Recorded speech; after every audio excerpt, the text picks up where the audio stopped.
righty. All righty. Z, how's it going? Z, are you over 18 and do you disagree with something I have on the board? Disagree with 7 and 9.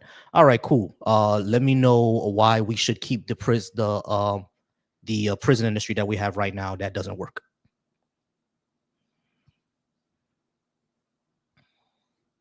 I don't think it works at all because we have the highest recidivism rate in the industrialized world. So it clearly shows that we're doing something wrong. Yeah, I can't hear a word you said, bro.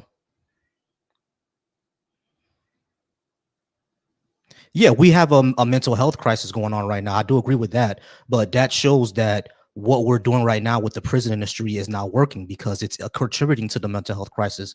Like when you get out of prison, it's harder for you to get a job. You can almost never go into get education, things of that matter. Getting housing is almost impossible. So clearly, the industry, what we're doing is not working. Not to mention that it's slavery. So why would keep that around? That's fine. That's great for you. I'm happy that you were able to get a job, but you realize that there are tons of people within this industry that do not have your luck, right? It depends.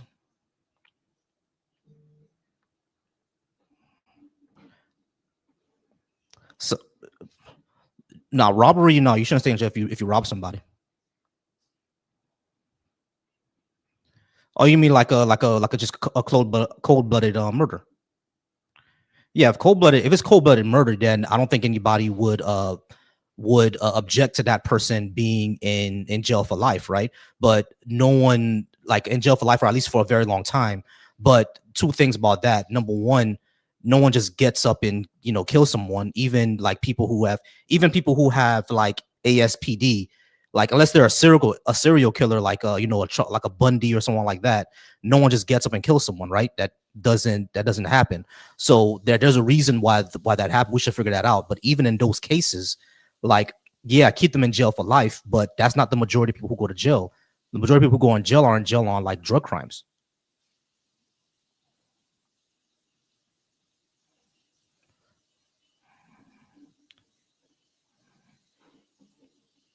Get up, get up and do what?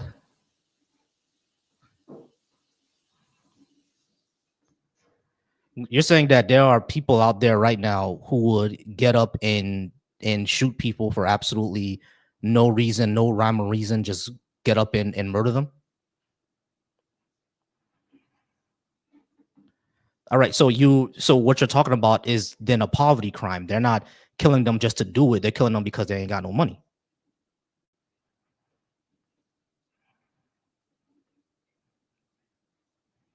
I understand there's a mental crisis, but what you're not getting is that the majority of people in jail are not doing those things, and no one said to just let them out. No one said that.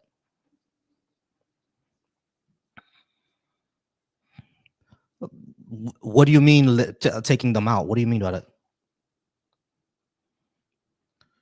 No, but no one said to do that.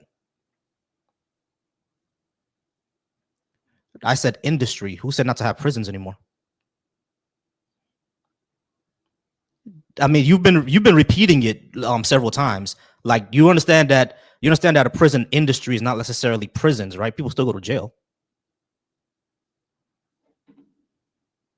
The difference is like how I said before, like what the entire way that we're doing prison right now, we're doing it for a carceral punishment and not for rehabilitative justice and getting people to live in society and educating them to live in society.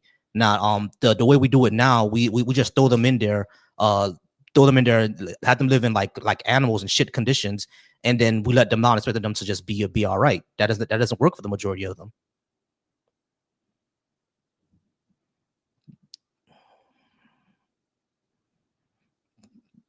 Well, no, we can do things different. Yeah, we could do exactly how Scandinavia does it. The way that they do it is the way that I'm talking about. They do rehabilitative justice. They educate them. They treat them as actual human beings. And then when they get out, those people are less likely to reoffend because they know how to live in society, and they still have access to education, still have access to social services. They still have access to getting a job.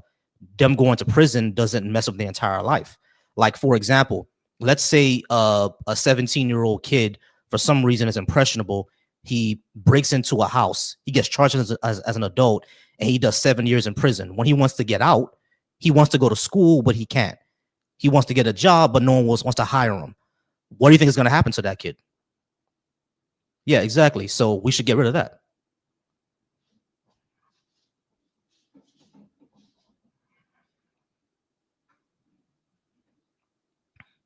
There are, of course, violent offenders. We know they're violent offenders. You don't have to let them onto the street. Like, no one says to do that.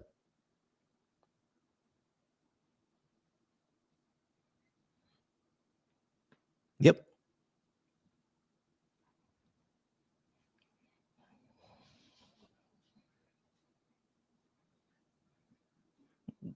I don't know. I don't know what you mean by that.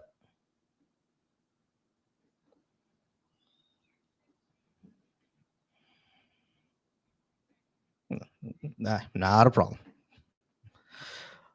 All right, guys. I appreciate everyone who's up right now. Give me a second, okay? I got to y'all gonna see my screen change up a little bit. I just got to do something real quick. All right, cool.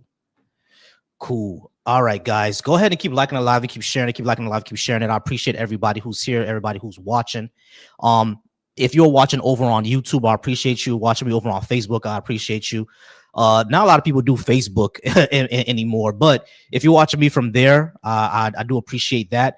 The rules of my live is that if I see you say something that is, disagreeable, either, you call me stupid or say good luck on this, that, and the third, I'm going to just invite you up because I don't like talking to the comments.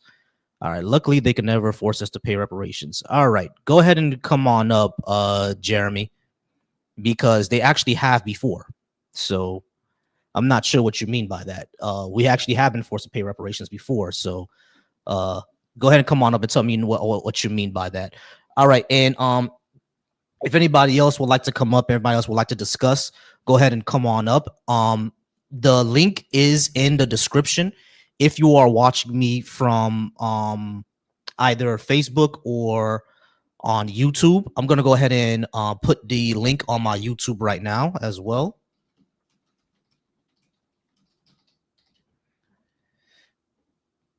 Give me a second.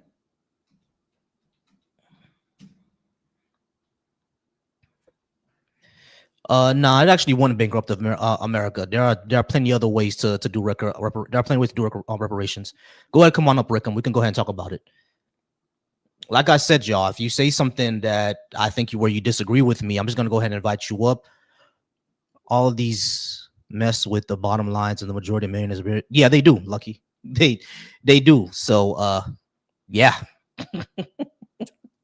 They do mess with the bottom line. And the thing is, I really don't understand why we're, as a society, we love a race to the bottom. Like, I don't understand that.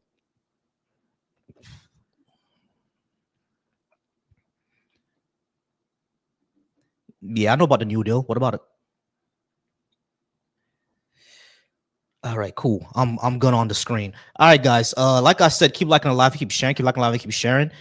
If you would like to talk about anything I have on the board, I will encourage you to come on up. And I appreciate anybody who would like to have a genuine conversation and genuine discussion.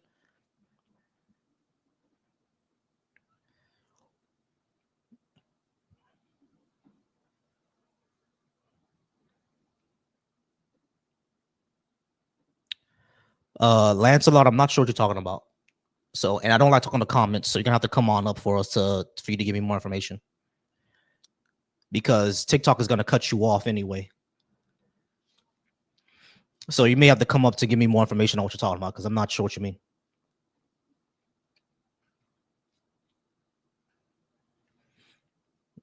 Yeah, Johan, prison needs to be rehabilitation, not punishment. We 100% agree. Prison being for punishment has led to worse outcomes. It's led to the worst outcomes that we've seen. So they need to be for rehabilitation instead of just, wanting sweet revenge and punishing people. Now I'm going to post my link in the Facebook chat. Just give me 1 second. So for anybody who's watching me from Facebook,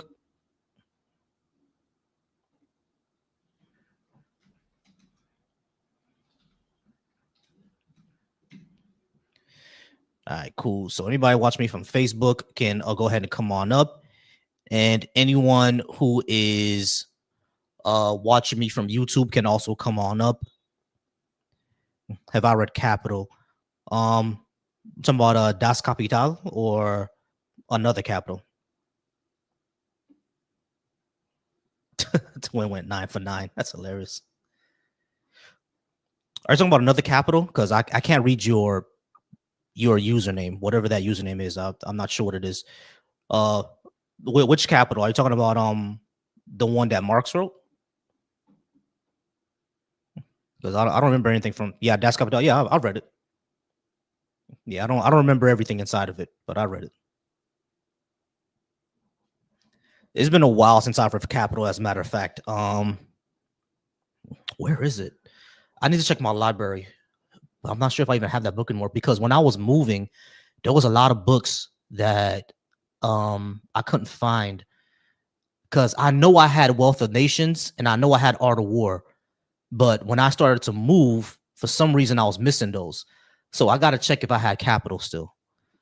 If I don't have them, I'm just going to go in and buy them again, because I always feel that things that you read like a year or two ago, you're going to forget a lot of what's in there. So you might as well just read it again. So Capital is one of the things on my rereads. Black Jacobins is on my reread. Wealth of Nations is on my reread. And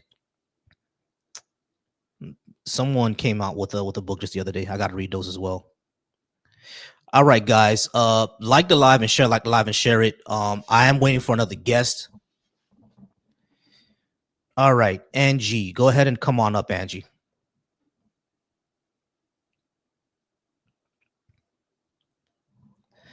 I'm gonna keep saying this, y'all. I don't like talking to comments. All right. So if you actually want to have that discussion, come up. You know what I mean?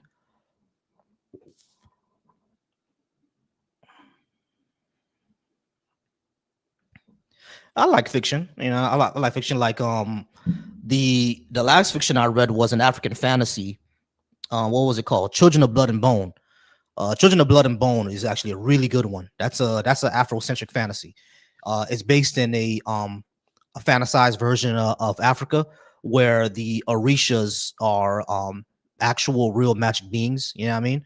And it has a lot of like magical elements to it, like African magic into it. It's based on a race of people who look Africanized, but their hair is like silver, and they have like silver eyes. It's really good. It's a really good book. As a matter of fact, there's a movie coming out about it. So if you like fantasy, check out Children of Blood and Bone. It's an African based fantasy. It's really good. Yeah, definitely. All right, so I'm inviting people up, but for some reason they do not want to come. This Angie person says that she doesn't want to pay for my health care, but that's how healthcare actually works. Like, that's how insurance works. The people, I don't think people out there realize like how insurance works.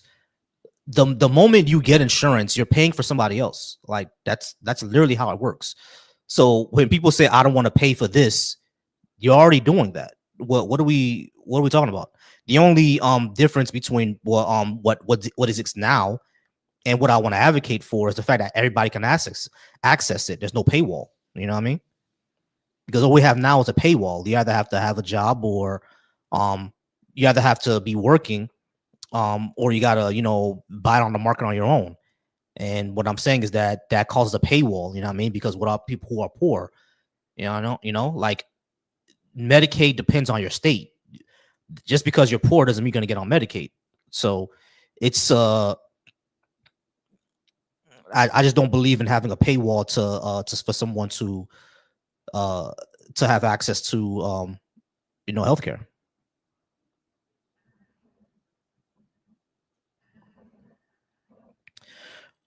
All right, folks, keep liking the live. Like I said, keep liking the live and keep sharing. we're just gonna go ahead and wait for more guests to come up, either on the YouTube side or on the TikTok side or the Facebook side. Well, capitalism itself is exploitation of human labor, so I'm not sure what you mean, Ben. But come on up, Ben.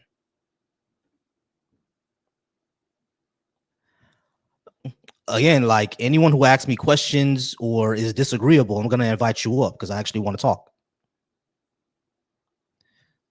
How's it going? Yeah. Are you over 18? And what do you mean by exploitation of human labor?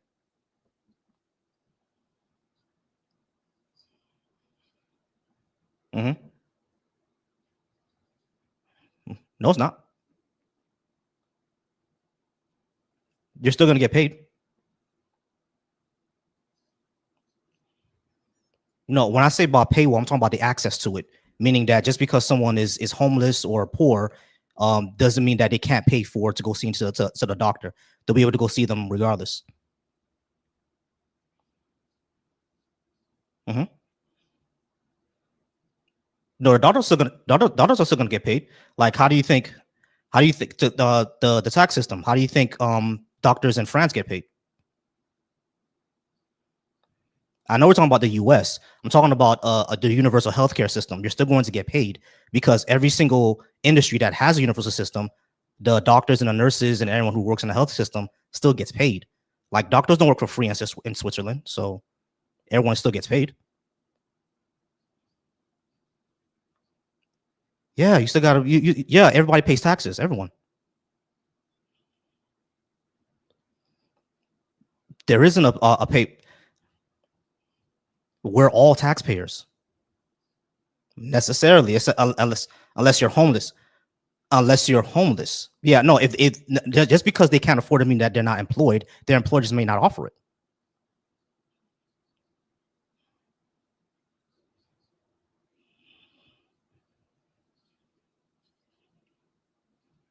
Right. What I'm saying is that the paywall that I'm talking about, like for example, when you go out, when you jump into your car and go onto the street, are you paying someone to go to the street?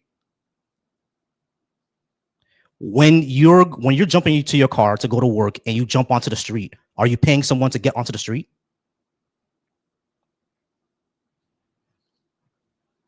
Technically, yeah. But what I'm talking about is that when you actually get onto the street, who's the person there that you have to pay to get to the street? There is nobody there, so there's no paywall. Yeah, there are toll roads. I get that, but what I'm talking about, that's what I mean by a paywall. There's the road is free.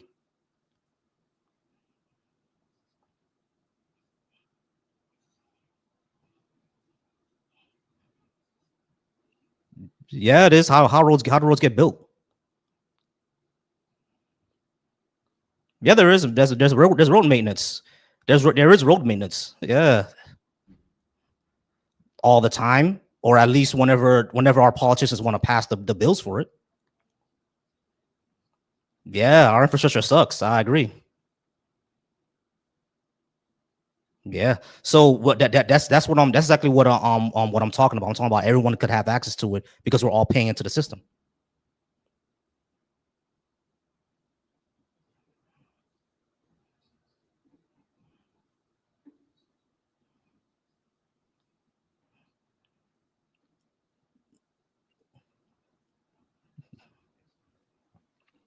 Hmm. Hmm.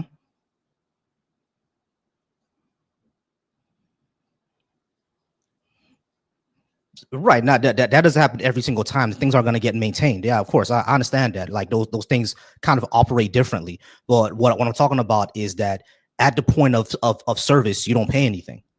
Like everyone's able to access it because we all pay into the system in order for that to happen. Yeah, necessarily. Of course, homeless people aren't paying taxes for the road, but people who are, yeah, there are unemployed people, but even unemployment takes taxes out, doesn't it? Have you been on unemployment before? Yeah, I've been on unemployment before, and they take taxes out. Yeah, so even people who are unemployed or like now of course if you're talking about people who,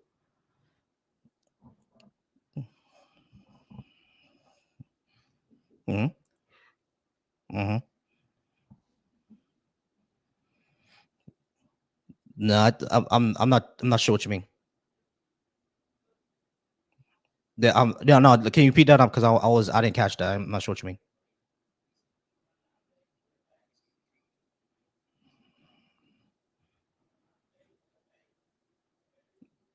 I think so. I think that's how employment works. Yeah.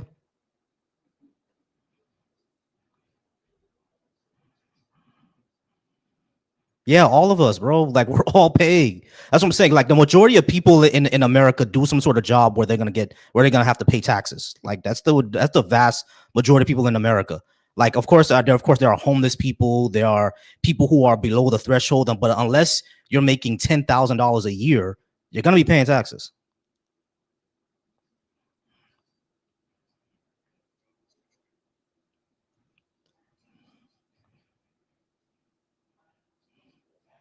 So like kids,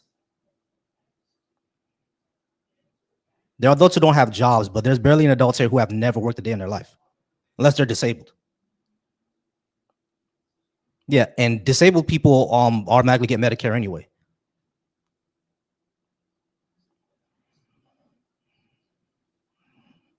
Right. I want it to work exactly how schools and the road works. Everyone could just get it. Okay. I mean, it seems to work everywhere, so I'm not sure why it would be bad here.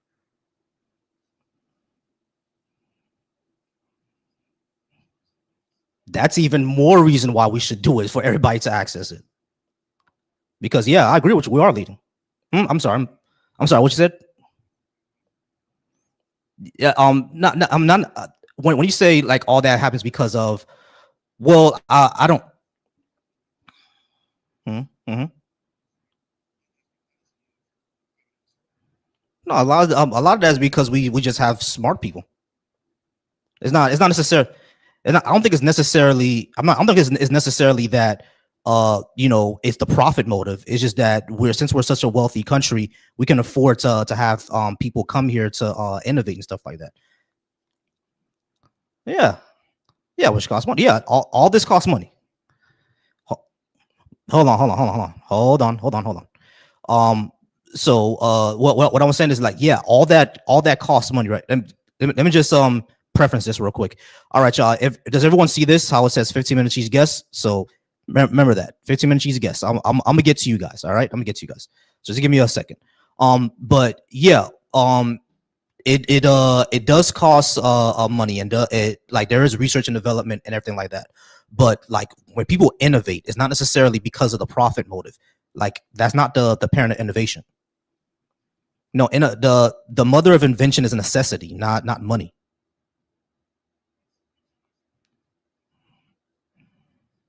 We're not saying to not pay them though, bro.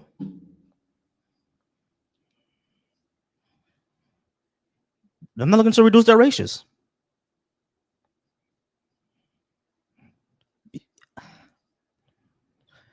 We all pay taxes, all of us.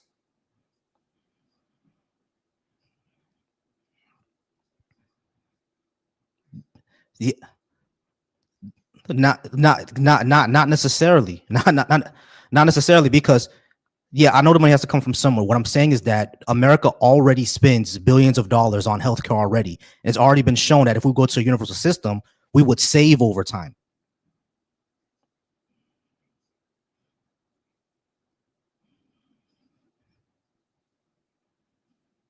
Yeah, it's gonna come from us. We can pay from taxes.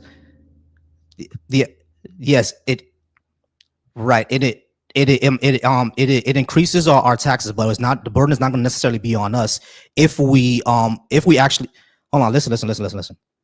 Listen. You understand that we can close loopholes for the 1%, right? Because a lot of them are not paying their taxes. Exactly. So we can close those loopholes. We can significantly lower our military budget since we don't need to be the world's police, and we can hire the cap or the release the cap on Social Security, which will make these things more fungible, right? Exactly. I believe in progressive taxation. Flat tax is regressive.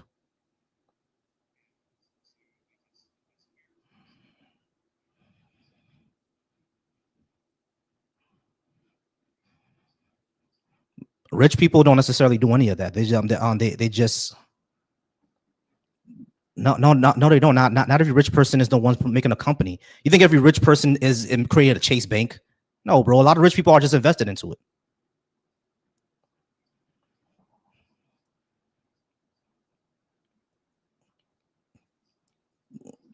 But a lot of these people, a lot of these companies are not even innovating. They're just making like like planned obsolescence, and that's it. Planned obsolescence.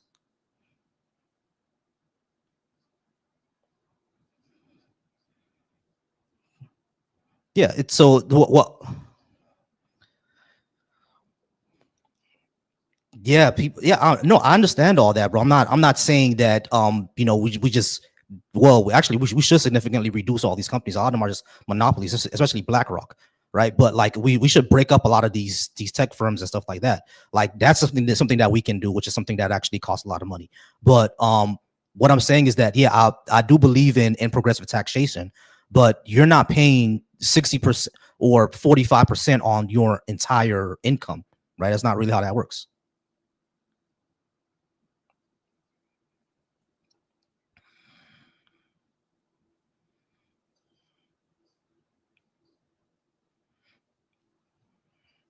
Yeah, income you have to pay taxes. But what I'm saying is, when it comes to like marginalized tax rate, like the top 30%, you're not paying that on your entire income. You're only paying that on a certain amount you make over an income amount.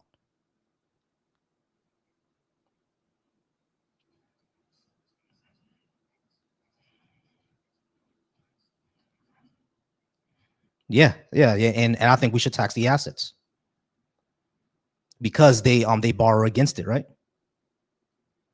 Yeah, so that should be taxed. We could tax the loan too, but like not what you said, tax the loan instead. Yeah, when matter of fact, that's actually not a bad idea. Yeah, we could tax the loan, but then people would just want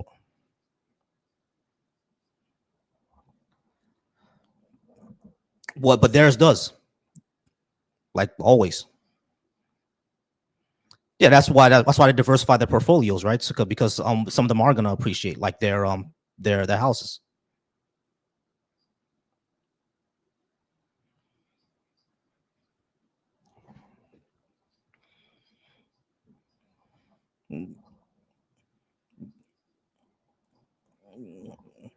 I think if you have taxes in upwards to $10 million, that should be taxed.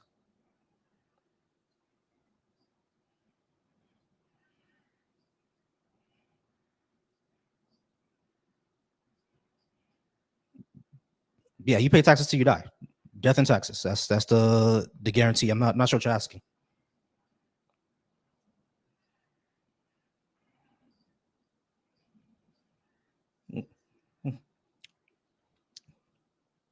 You don't pay you don't pay taxes till you die.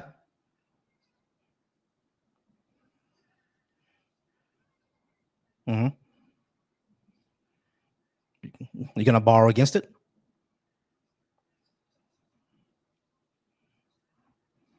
Hmm.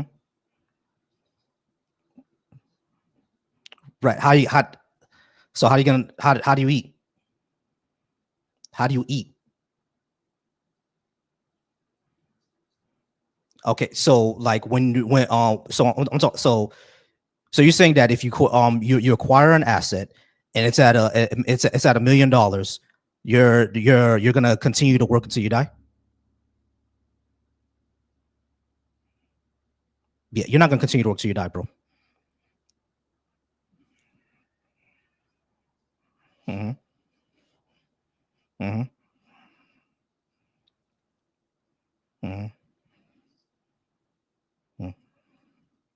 Hmm. No, I could agree with that. What's why I said, if I think if you have taxes up to $10 million, that should probably be taxed. Mhm.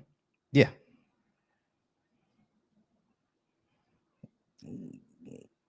because you're taking property off the market. Why do you need it? Okay, so Yeah, yeah, that's just hoarding wealth while we have a homelessness problem.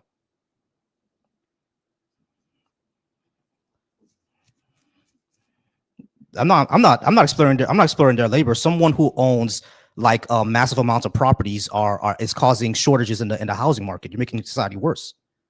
What would you reward you for that? Yeah, but that's the thing. Resources don't necessarily. I understand that resources are limited, right? But what that does is create artificial scarcity, and that makes society worse. While we do that, I don't see a good. I don't see a. What I'm saying is I don't see a good reason to make society worse just for people to be wealthy. I don't see a reason to do that. Right. I'm not saying that you can't purchase it. I'm saying that you can purchase it, but the moment that it's starting to affect everybody else, you're gonna have to go ahead and contribute to society because you live here. Otherwise, just leave. Right? Say that again. Yeah, you purchase the thing, and I understand that, right? But as these groups of people purchase more and more things, and it creates a housing shortage, and it creates people to it causes housing to be higher and homelessness to be higher. Now you're affecting everybody else. So we shouldn't fix that problem just because y'all want to be rich. That doesn't make any sense to me.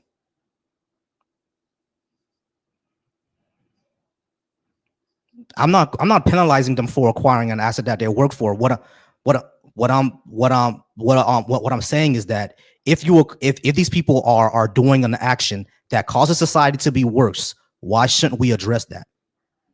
Because I want to be rich? That sounds silly. We know it's making it we know it's making it worse.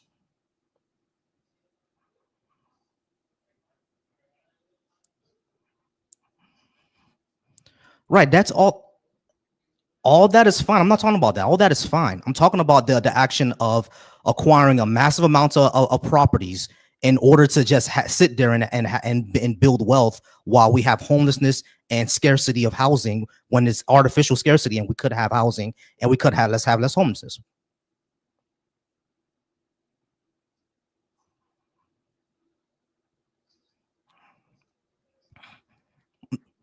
Okay, cool. But I'm talking about the companies like BlackRock. You think BlackRock should just let their property just sit there while we have homelessness? Exactly. That's what I'm talking about. They do that. Yes, they do. Yes, they do. Now on that, well, zoning laws is another thing. Zoning laws is another thing. But yeah, they do that. They literally sit houses. They do exactly what you're saying. Let the houses appreciate. They do exactly what you say. Just let the houses appreciate. Like BlackRock has entire like someone just said in the comments. I was about to say it. They cannot because they're priced out. They cannot because we're priced out. People cannot afford the houses because they're priced out.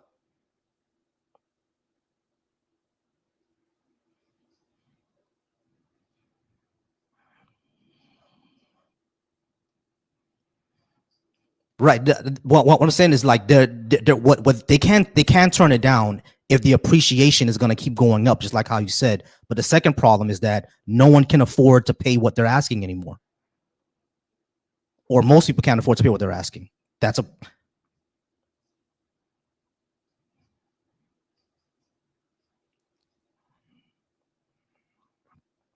right. You understand that if most people cannot afford to buy $500,000 a house, and all these properties are worth $600,000, there's going to be a problem there, right? We're gonna have homelessness.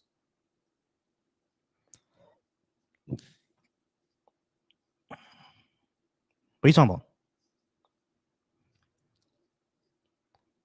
No, that's what I'm talking about. I'm talking about if because housing prices are affected by a lot of things, right? And one of them is the amount of units that are available. If one company buys up all these units and that drives all the property prices up, and most people are not going to be able to afford it, what do you think happens at that point?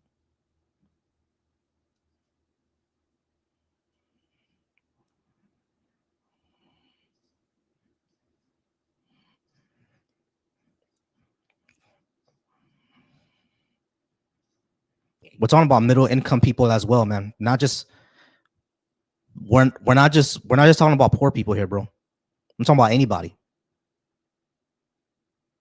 Like even middle income families can't afford a lot of these housing prices.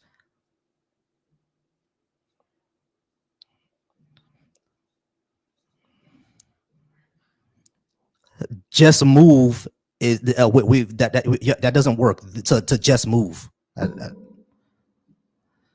No, bro, you can't just move. I can't just pack up my life and move to Arkansas. I can't do that.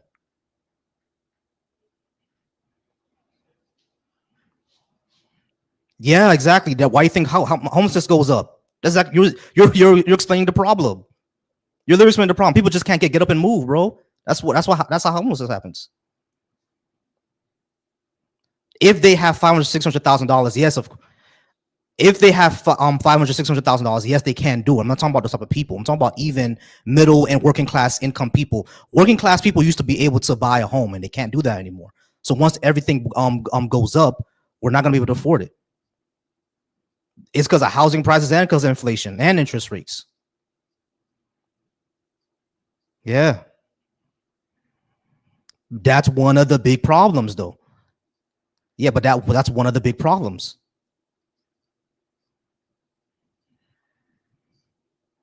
But a lot of people can't do that. You can't just get up and move. That's what I'm saying. A lot of people just can't just get up and move. It's not sure you can, bro. I cannot just get up and move to Ohio right now. I can't do that because my job isn't there.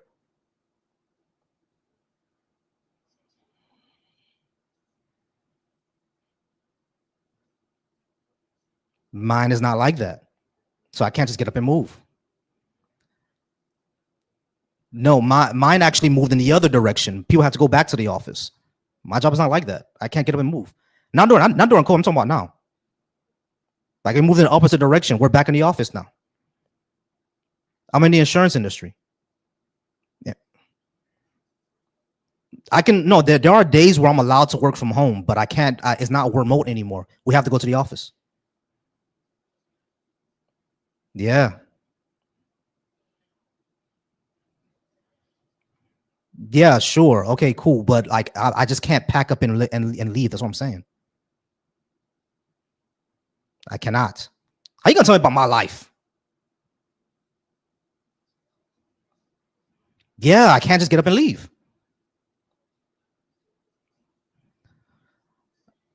I know it. I know there are jobs where I can telecommunicate. I'm talking about in my situation right now. I can't just do that.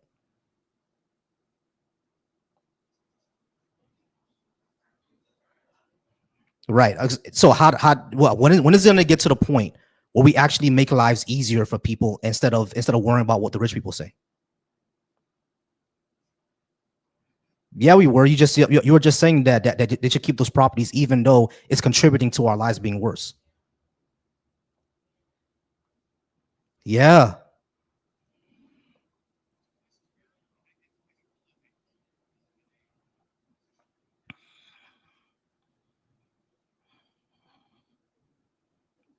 Not,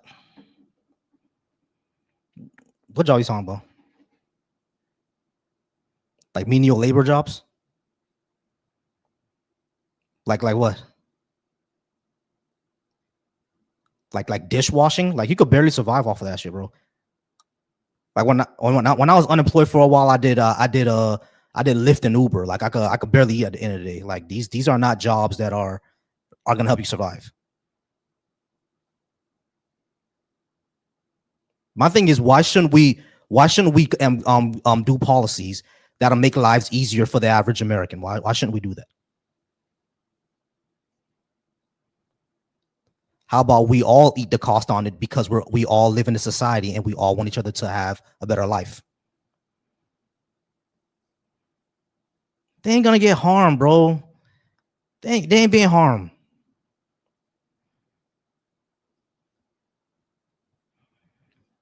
No, it's not. That's not how progressive taxation works, man. Bro, you realize that that 30% tax rate is not on your entire income. You know that, right?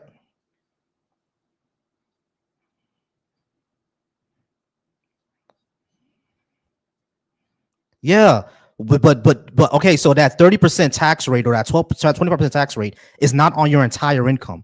It's only on a certain amount over over a threshold. Like if a person, like if we charge, if the tax rate was 45% on over $1 million, that means that that first $900,000 is not being taxed at 30%. That $999.99 is not being taxed at 30%. It's only when they get to $1 million and up, then every dollar after that is taxed at 30%.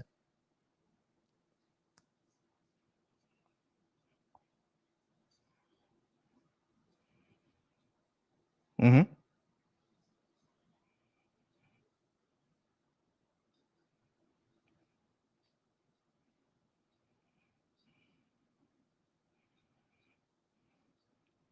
Taxes is not harm. Why are you saying that taxes is harm? Taxes are not harm. How do you fund society then? A flat tax rate will harm the people on the bottom, won't it?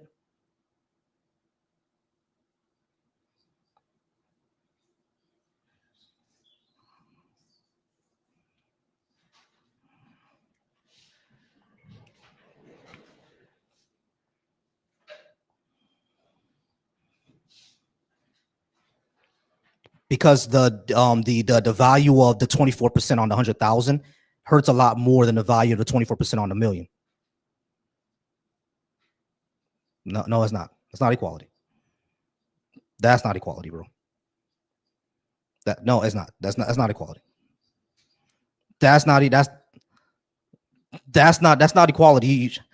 Bro, I just said the value of a person getting hit with 24 at 100,000, it's worse for them than the value of the person getting hit at $1 million, and you say that's equality?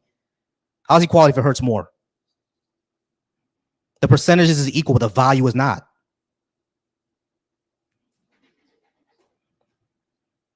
All right, bro. I'm gonna have to move on, man. It's been nice having you.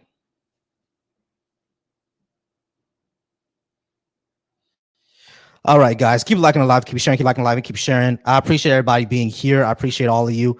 I think I had another guest. There we go. Big Fish.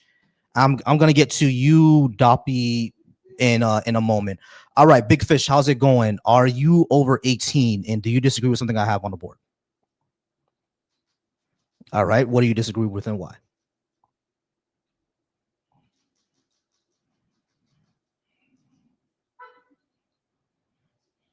No,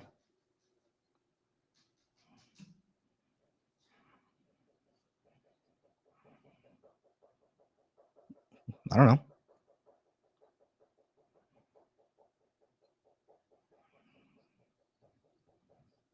Cool.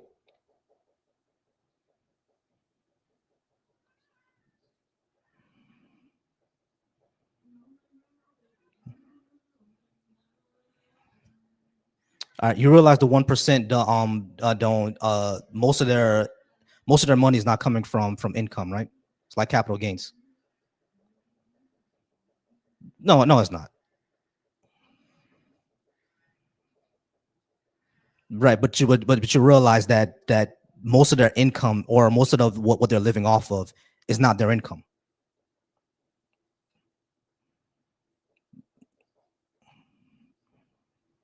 Right. But you're not answering my question. You realize that what they live off of, the majority of the money they live off of, is not their income. They're living they're living off their loans from their assets. Exactly. So Elon Musk is not paying $400 billion on his he's not paying tax on those $400 billion, at least most of it. Yeah, exactly. Yeah, he's gonna pay a lot. Of course, he's gonna pay a lot more than me. I'm not worth. Mhm.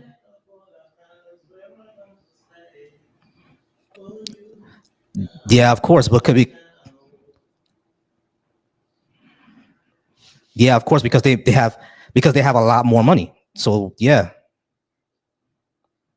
no, they're not, because they're not living off of their that income. They're living off of loans from against their assets. No, they didn't make that money. According to capital gains law, they didn't make that money yet because it's not realized. They don't make that money until they sell it. They live off of loans. And it's not. So let's tax the loans. And that'll be the fair share. They pay a lot in taxes. I'm not denying that they pay a lot in taxes because they make a lot more money. It's not. A fair share will be taxing the loans that they live off of.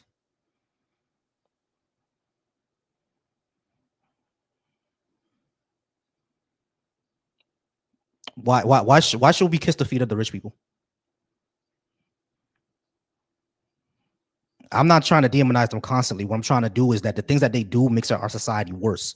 They put their money over the lives of people, and that makes our society worse. Yes. Yes. Because because that's a tax break for them.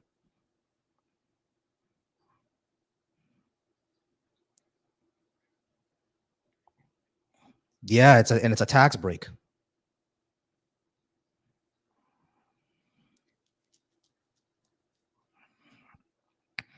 Yeah, still a tax break. Still a brat tax break. They leverage against their mortgages and all that other good stuff.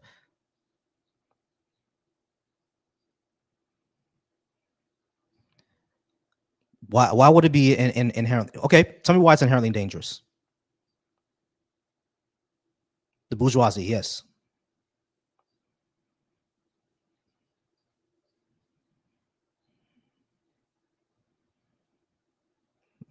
What?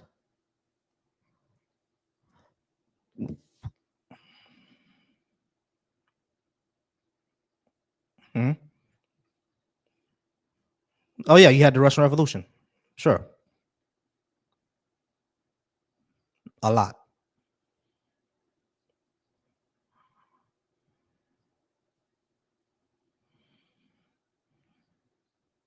They're not in our good interest. They're in their own interest. They've shown that several times.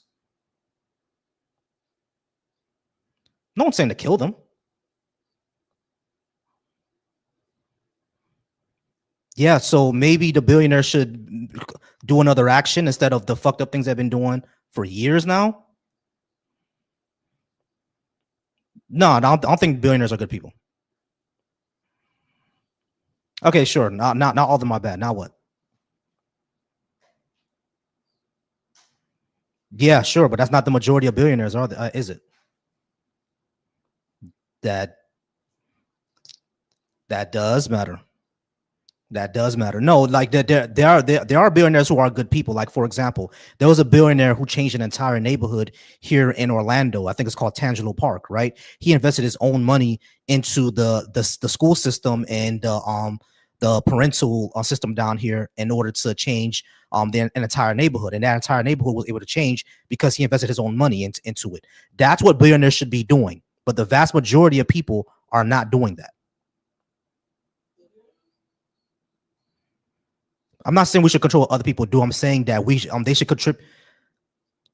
You, I'm not okay. Well, I'm not controlling what they do. They can do whatever the hell they want. What I'm saying is that if they live in a society, if they live in us in our society, and we see that their actions are making our society worse, then we should steer it in another direction.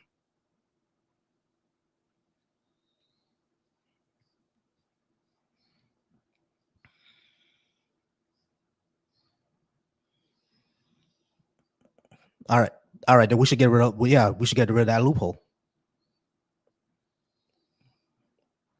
Not everybody even knows about it, and not only that, some of those loopholes are literally only for them.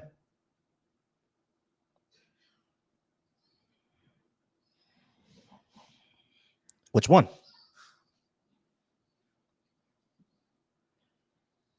Right. So what assets do I have that would give me a loan to live?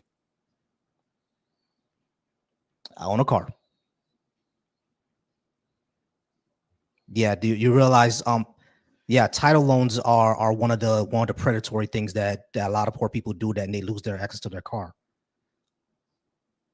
No, you cannot. Title loans are terrible. You can't make money off a title loan, bro. You're not gonna make money off a title loan. because the thing is, when you get a title loan, most people use that money to pay off, like, their debts and stuff like that, their lights and their rent. Yeah, so it's gone. So we can't do what they do. Right. So we can't do what they're doing.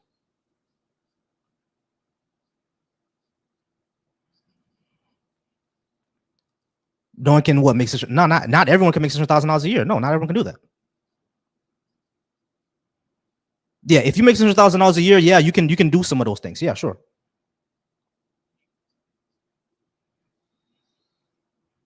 And how do they own those acres of land? And how do they own those acres of land?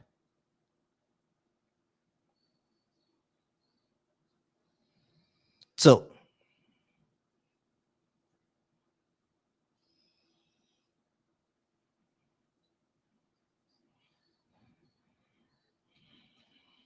yeah, go ahead.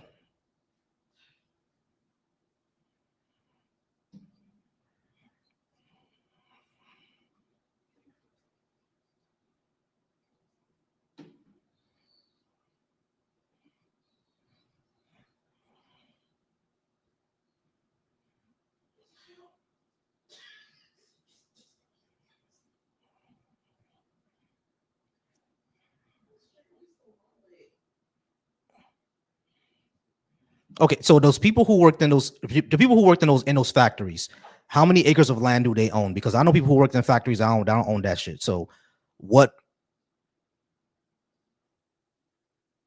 Yeah, it has something to do with where you live.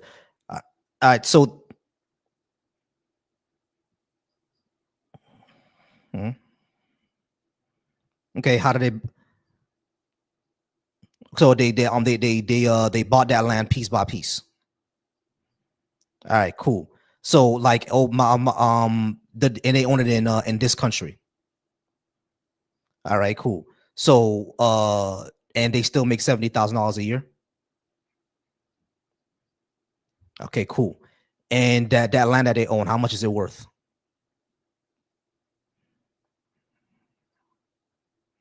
All right, great. Great for that person. Now what? Great for y'all. Great for y'all. Great for y'all, bro. Cause they ain't got the money, they ain't got the connections. They don't even know what to do, what you do.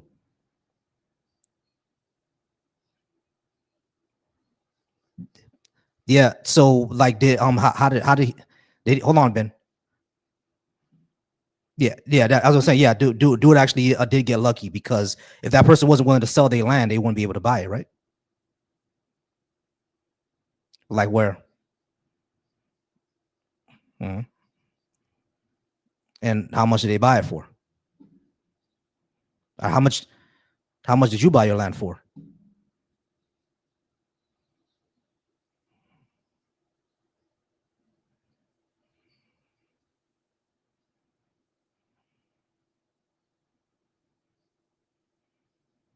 Yeah. How did you accumulate $110,000? You saved $110,000. Wake up. Yeah, that's great for you. I guess you didn't have any bills, so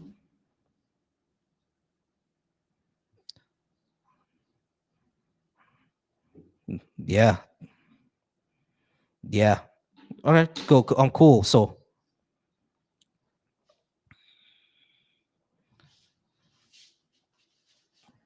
right. So maybe the rich shouldn't be doing what they're doing. Correct. I understand that not everyone is like that. That's all good and well. But we literally saw someone buy himself to a government position. You see the problem? Musk. Yeah, he bought that position, bro. They, but you understand.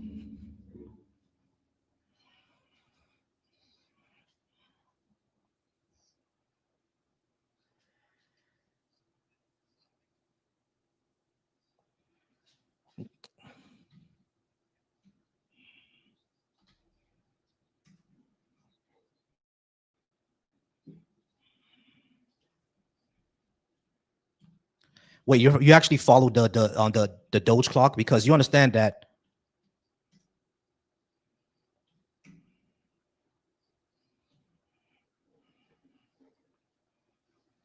Right, I understand that, but you understand that that.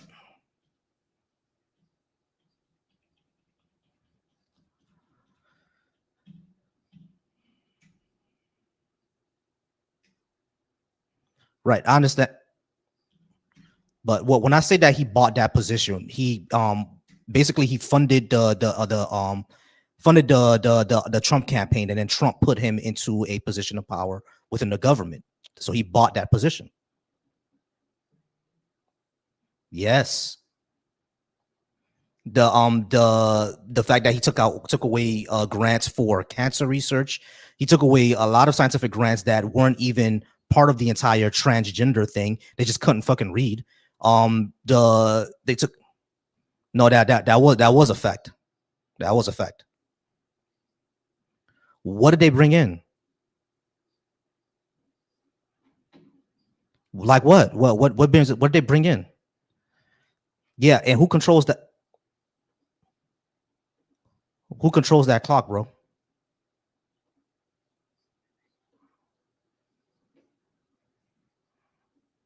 Yeah, the government. Same people don't control Doge.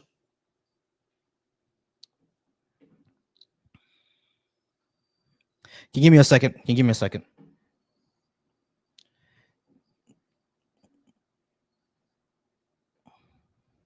Can you give me a second? Give me a second, real quick. Someone told me they can't hear it. Give me a second, real quick. People saying that they can't hear anything.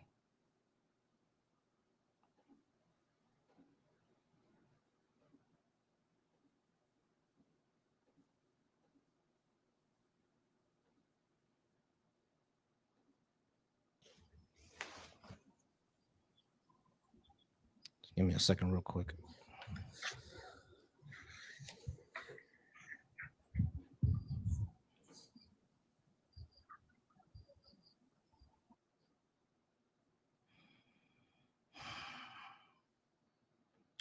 I'm sorry, y'all. Give me one moment.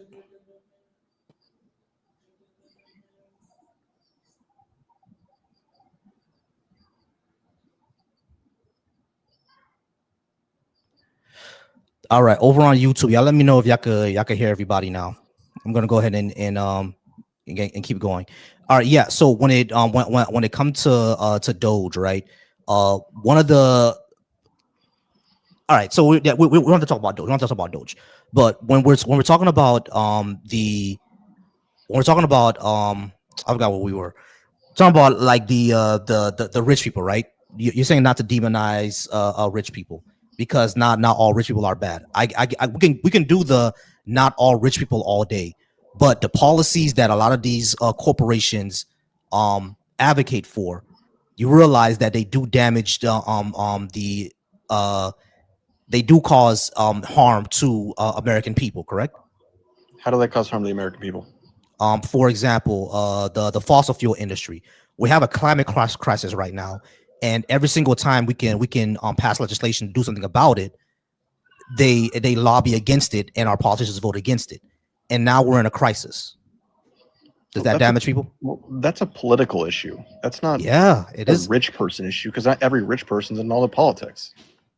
Like, not every select few rich people that are even involved. Of course, not rich people are involved in politics. That is a select few. Big Fish. Go ahead, Ben. What does it take for evil to succeed? Finish that quote. I don't know. For a good man to sit by and do nothing. All right. How many billionaires are sitting by doing nothing for the common people? I don't know. Do you have a statistic for that? Can you show me one billionaire that is actively sitting there and spending millions on the common good of the people that you say are not being harmed? Yeah, I can. There's a woman, her name's Brittany. She owns a company called Aerial Recovery, which actively goes and does human trafficking sting operations where they go to Mexico and get kids back who were involved in human trafficking. So that's a billionaire right there. self-made billionaire. She was on the Forbes top 100 back in like 2017, I believe it was. And she owns a company called Aerial Recovery. You can look it up. It's a nonprofit, and they pay guys who were in the special forces. I know this because my brother was a guy who worked for them, and they have guys go to Mexico and help out. So there's one right there off the top of my head. And there are many more like her because they invest in her thing. What, to stop human trafficking? To stop human trafficking. It's an anti-human trafficking organization. Aerial Recovery. You can look it up. Okay, great.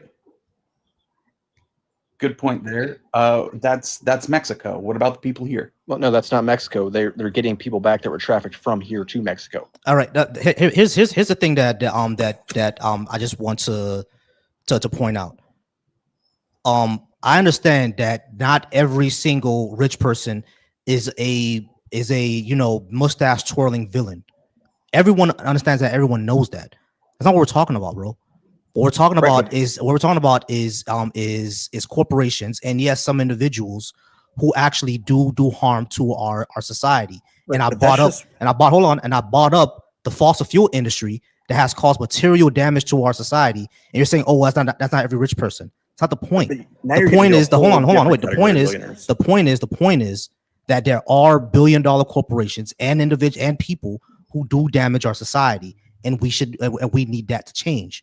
And you're saying that we shouldn't demonize people because why? Your homegirl does some things in Mexico. That's all good and well. I'm fine with that, right? She should do things like that. That's great. I don't have any problem with her doing that.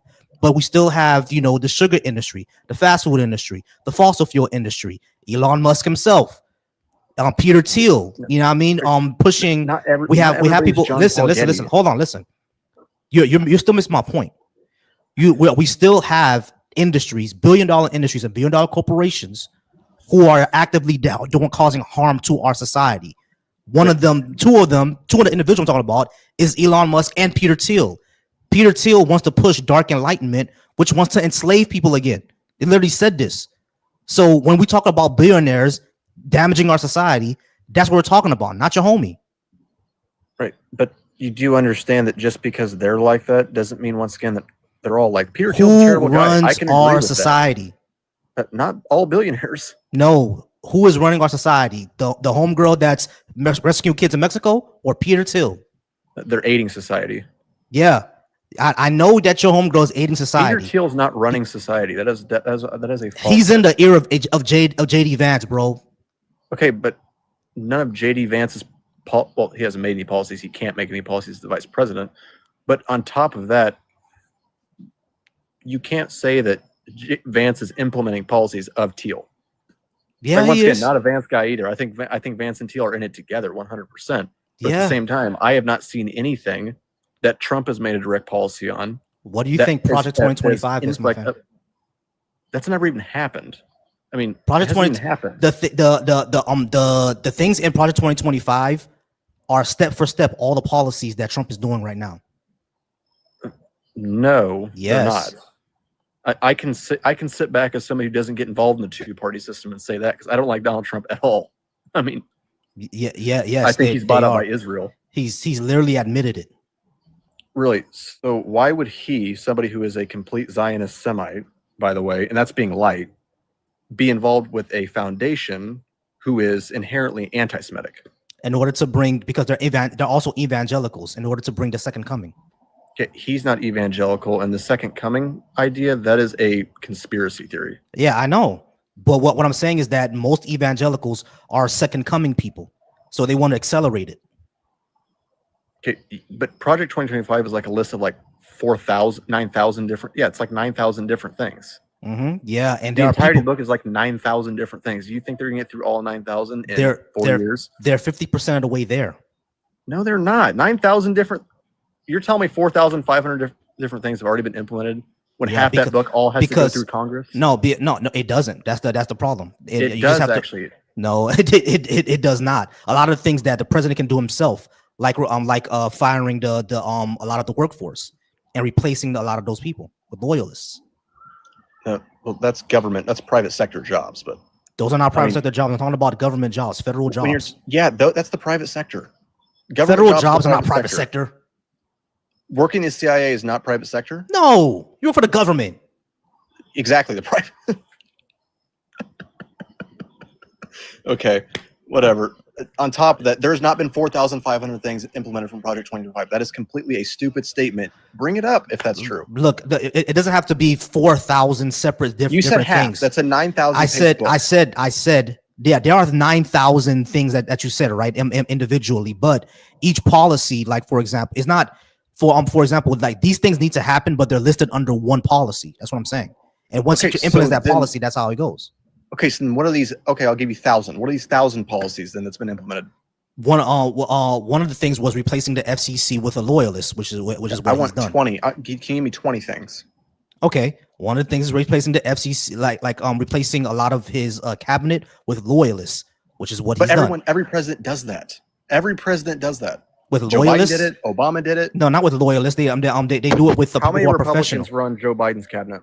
No, that's not whether they're Republicans or not. It's not about exactly. Hold on, listen to my It's question. always going to be. Listen people to that my support their statement. views. Listen to my statement. Oh my gosh, There's a that's just difference. stupid to say. There's a difference between being part of your party and being a loyalist. Those are two different things. No, it's not actually. Yes, it is. Yes, it is. Definitionally, that is Yes, not it is. true at Yes, all. it is true because there are Republicans who don't like Trump, right?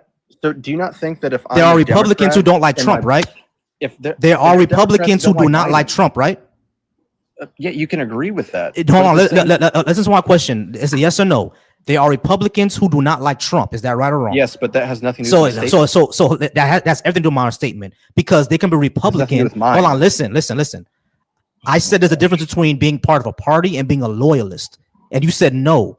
But there are Republicans who don't like Trump, which means they're not what? They're not loyalists. They're not loyal to him. Exactly. So what I'm saying is in Project 2025 is to replace people who are loyal directly to the president. Was there anybody on Biden's cabinet who did not agree with him? Yes. Who? The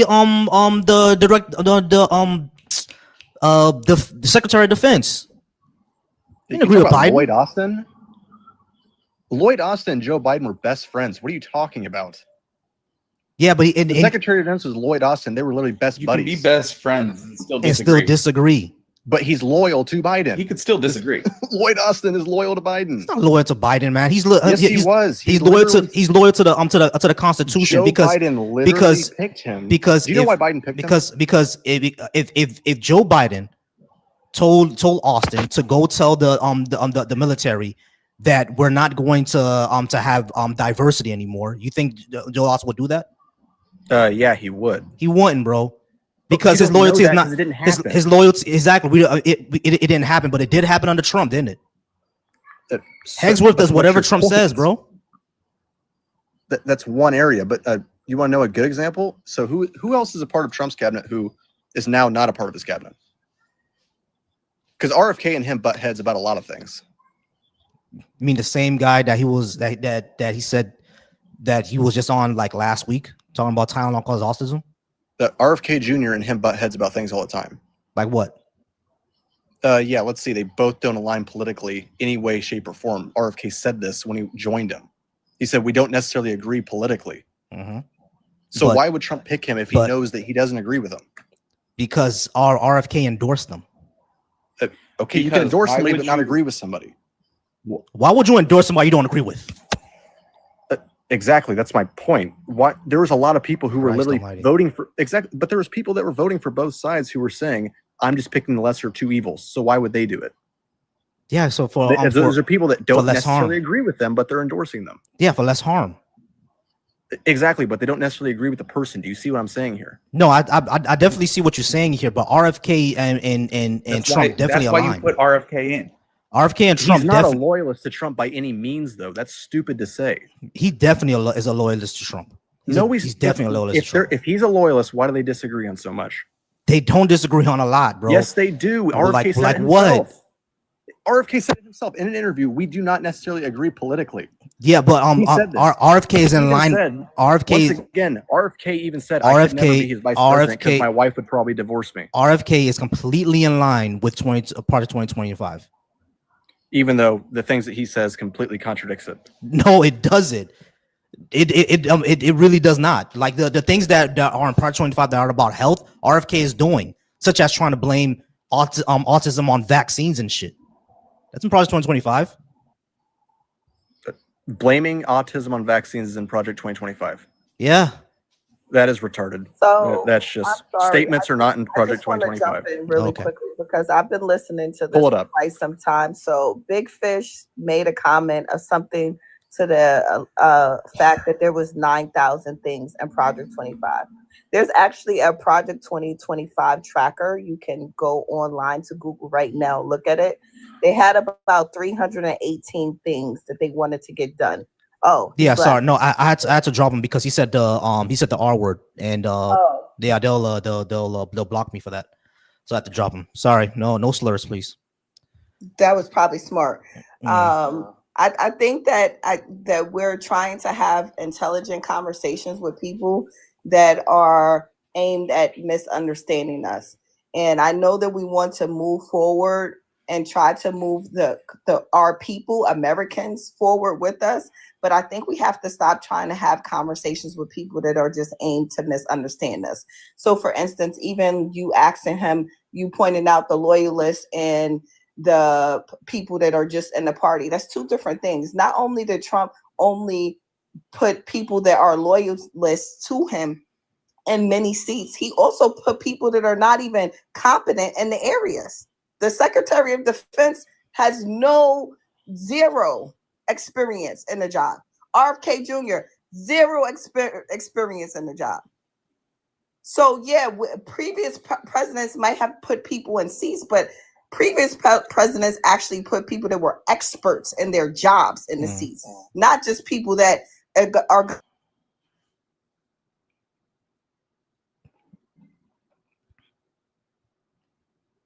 You went out there. There you are. We really want to have these positive conversations. We really want to try to exchange intellect with people, but we really just have to stop giving ignorance a platform, because they get on these individuals' podcasts, they get here on the lives and they start talking, and all they do is spew BS. It's just BS.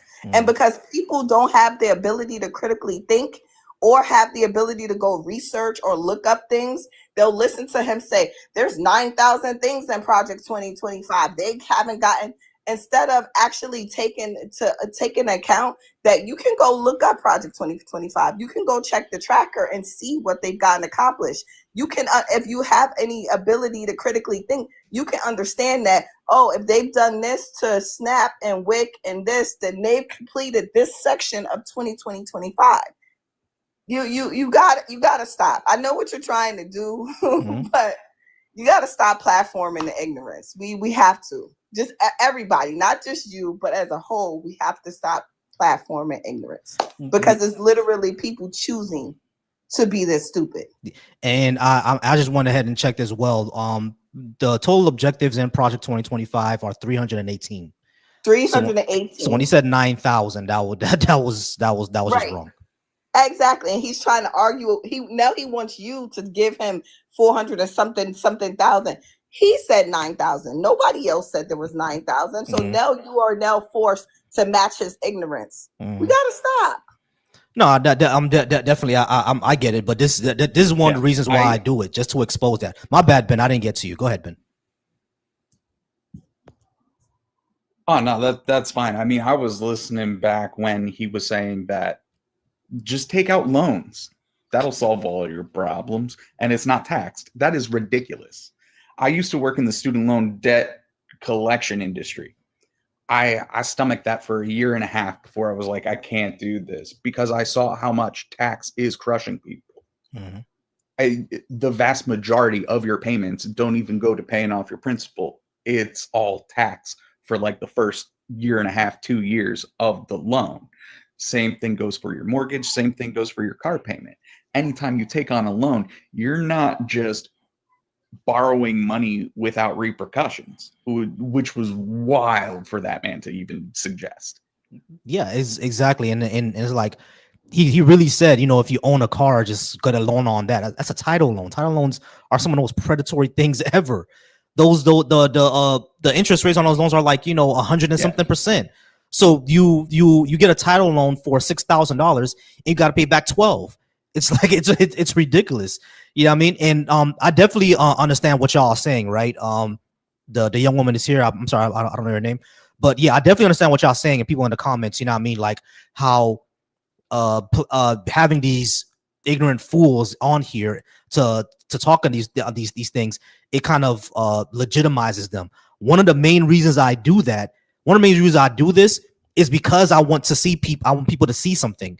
Notice here that I have policies up here, right? I have policies up here to make, you know, the lives of people better. These are some policies that'll make the lives of people better. Instead of talking about that, he went into Doge in 2025 and not demonizing rich people, when he could have talked about these policies here that will make the lives of American people better. You know what I'm saying? This is one of the reasons why I do this, to show folks that these people do not care about you. That's what I'm showing this for. They do not care about you. They cannot debate on policy. I mean, because they know that these policies up here, will improve the lives of people. Definitely improve the lives of people. But they don't want to talk about that. They just want to talk about what's going to hurt their pockets more. You know, they do not care about you. I mean, but ultimately, even like the policies that you put up here, again, when we're talking about people that have some level of intelligence and have the ability to hold conversations and dialogue, you can have a conversation about what you have up here. You cannot do that when you have people that literally are, again, half of America is on like a 6th grade reading level. He probably can't even read what you have there. You know, he can't have a conversation about what you have there because some of those words he probably don't even know what they mean. Yeah. No. So my point about like trying to have these conversations is where it's going to be a breakdown. I'm sorry, Ben, go ahead. Oh no, it's fine. I saw that there's a comment that says that's what I'm curious about. How do we apply these policies ideally, with the exception of, I think, reparations? Because what is it? If you look at Sweden, they have all these policies, even down to abolishing their prison industry. They've got a community where inmates basically live in their own homes. They live in their own community. And they rehabilitate through mental health understandings, through not saying that like these people are terrible people, but realizing like, okay, you probably did this because there was a mental health issue, or there was some reason you're committing a crime. Nobody just says, you know what, I'm going to go out and just off a bunch of people. Nobody in their right mind says that. Yeah. Clearly there is an issue. So that is going to end up falling under universal health care. How many people could you have helped if they had the resources and knowing that they could go and seek that help? Universal education, parental leave, guaranteed housing. It's wild how if one billionaire wanted to step up and be like, hey, I'm going to take care of guaranteed housing, that problem would be solved instantly. Yeah. It wouldn't even take like a government getting involved. Exactly. Yeah. Exactly. Hey, but we don't have these things because Black people have to get them also. Yeah. I hope that everybody knows that. I was gonna get there. Yes, thank you. The reason why we do not have these things is because Black people would also have to receive it, and we were never supposed to be able to be anything but slaves in this country. Yeah, exactly. I was gonna get there because I was gonna say we actually were at a point where Medicare was actually going to be universal, but because they knew that Black people would get it, they put the 20% gap, and they only made it for people 65 and over, hoping that Black people would die before that happens. You see what I'm saying? So, like, if y'all look into a lot of the policies that we don't have in this country, a lot of it has to do is just because Black people will get it as well, and they don't want that. It's crazy. It's really crazy. All right, give me a second, Ben and User. I promise. I'm gonna get you guys again, but I did want to talk to I Am Music and Jaguar. I Am Music, are you there? Yeah, I'm right here. All right, appreciate you. Are you over 18? And do you disagree with anything I have on the board? Yes, I am, and I just wanted a little bit of clarification on number 7, Sure. abolish the prison industry. Mhm. What do you exactly mean by that? I mean that the industry that we have right now that is basically based on essentially slavery and profiting off of prison labor and having carceral punishment instead of rehabilitation.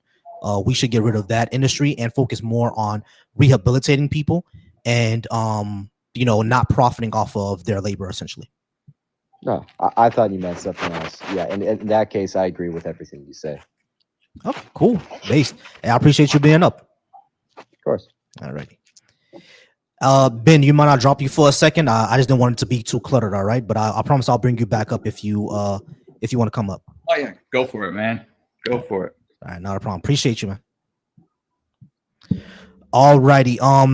Now, Sidleen, you said that you had to take your daughter to bed.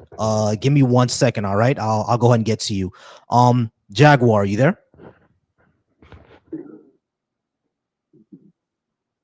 Jaguar, you there? If you are there, I can't hear you. My Wi-Fi is fucking up. Can you hear me?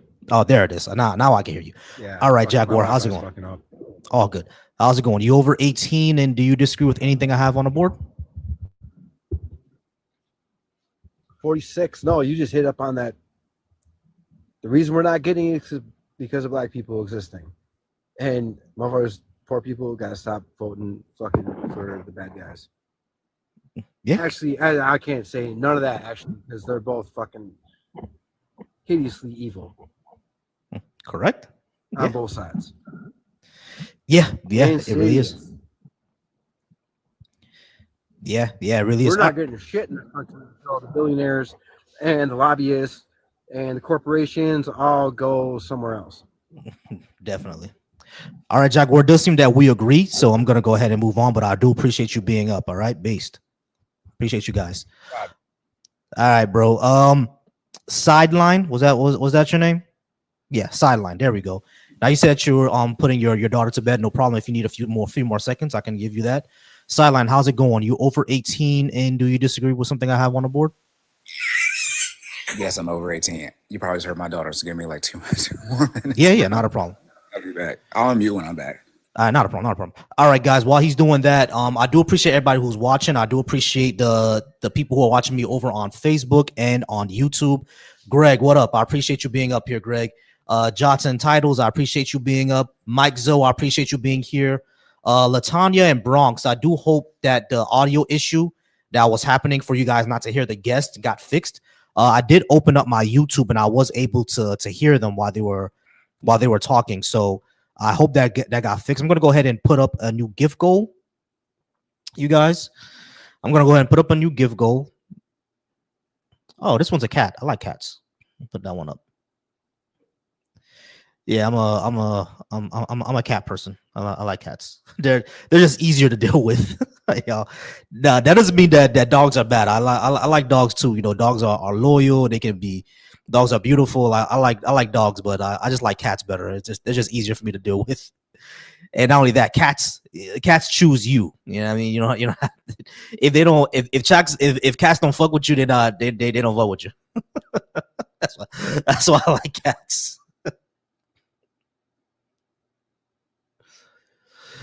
All right, guys, I'm gonna go ahead and read some of these comments.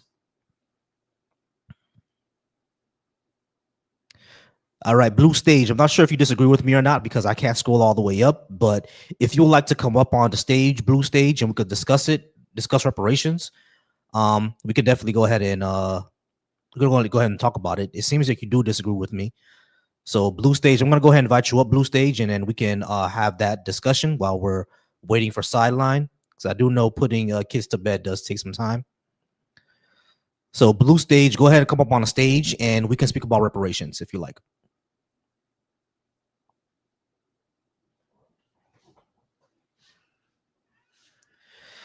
And shout out to the people watching. Again, shout out to the people watching me over on the Facebook and over on the YouTube. You guys are amazing. Love y'all.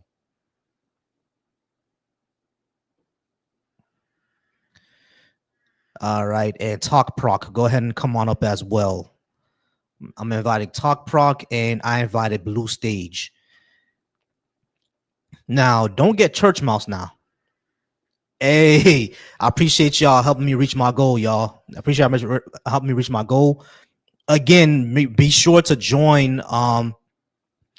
Be sure to join the Discord,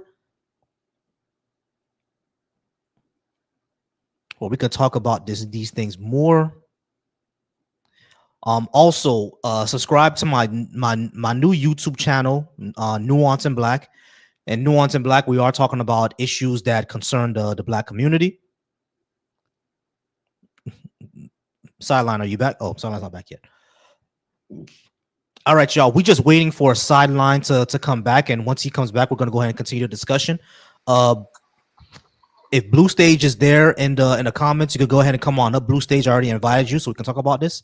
I do think Sideline is back. Sideline, you back? Yeah, bro, I'm back. What's good? Chilling. All right, Sideline. Are you over 18, and do you disagree with something I have on the board?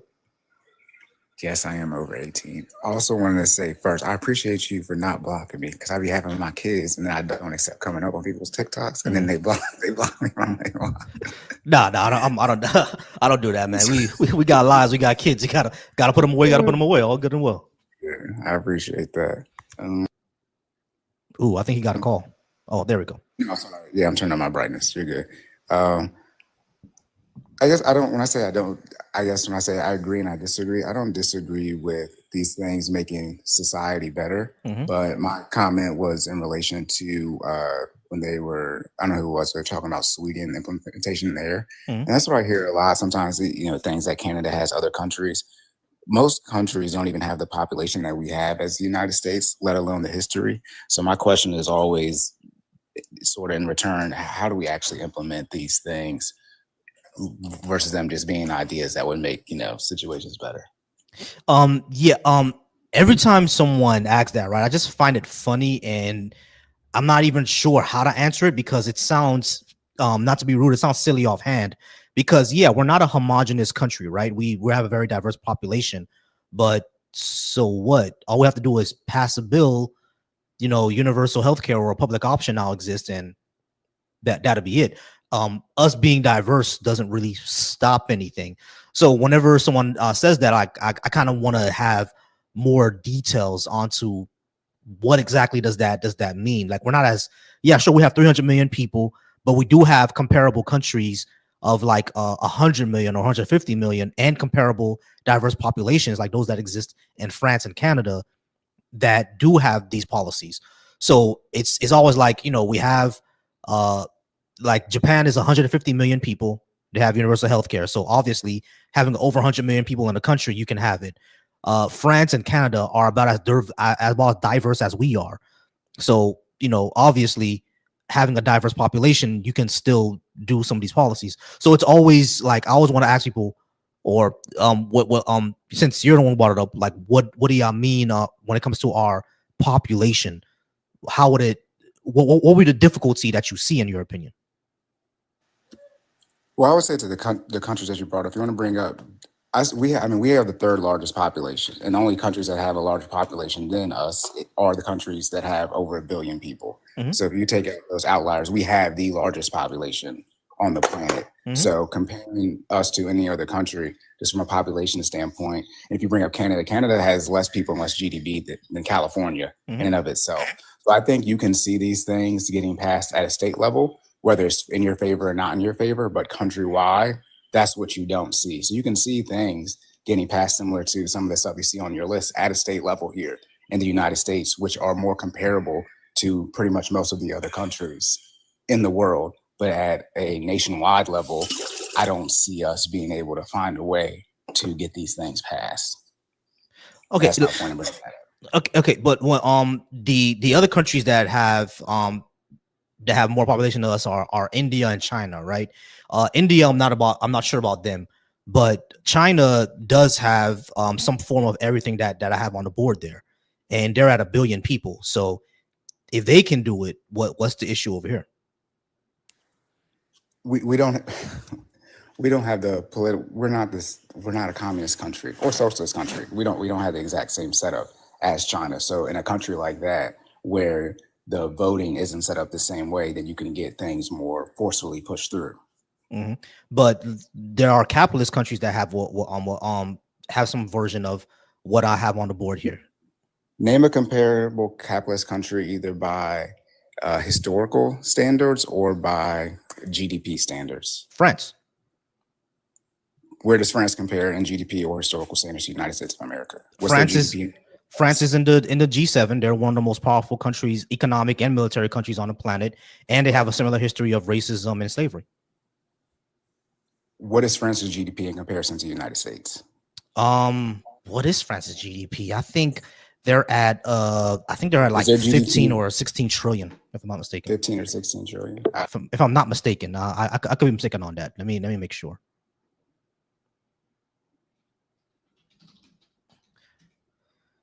Yeah, they're at 3.1. They're at 3.1 trillion. So if you just take California, Texas, New York, and Florida, that's not comparable. So that I guess that's my point. And then what's France's population? I guess that's my point. Like 65 million.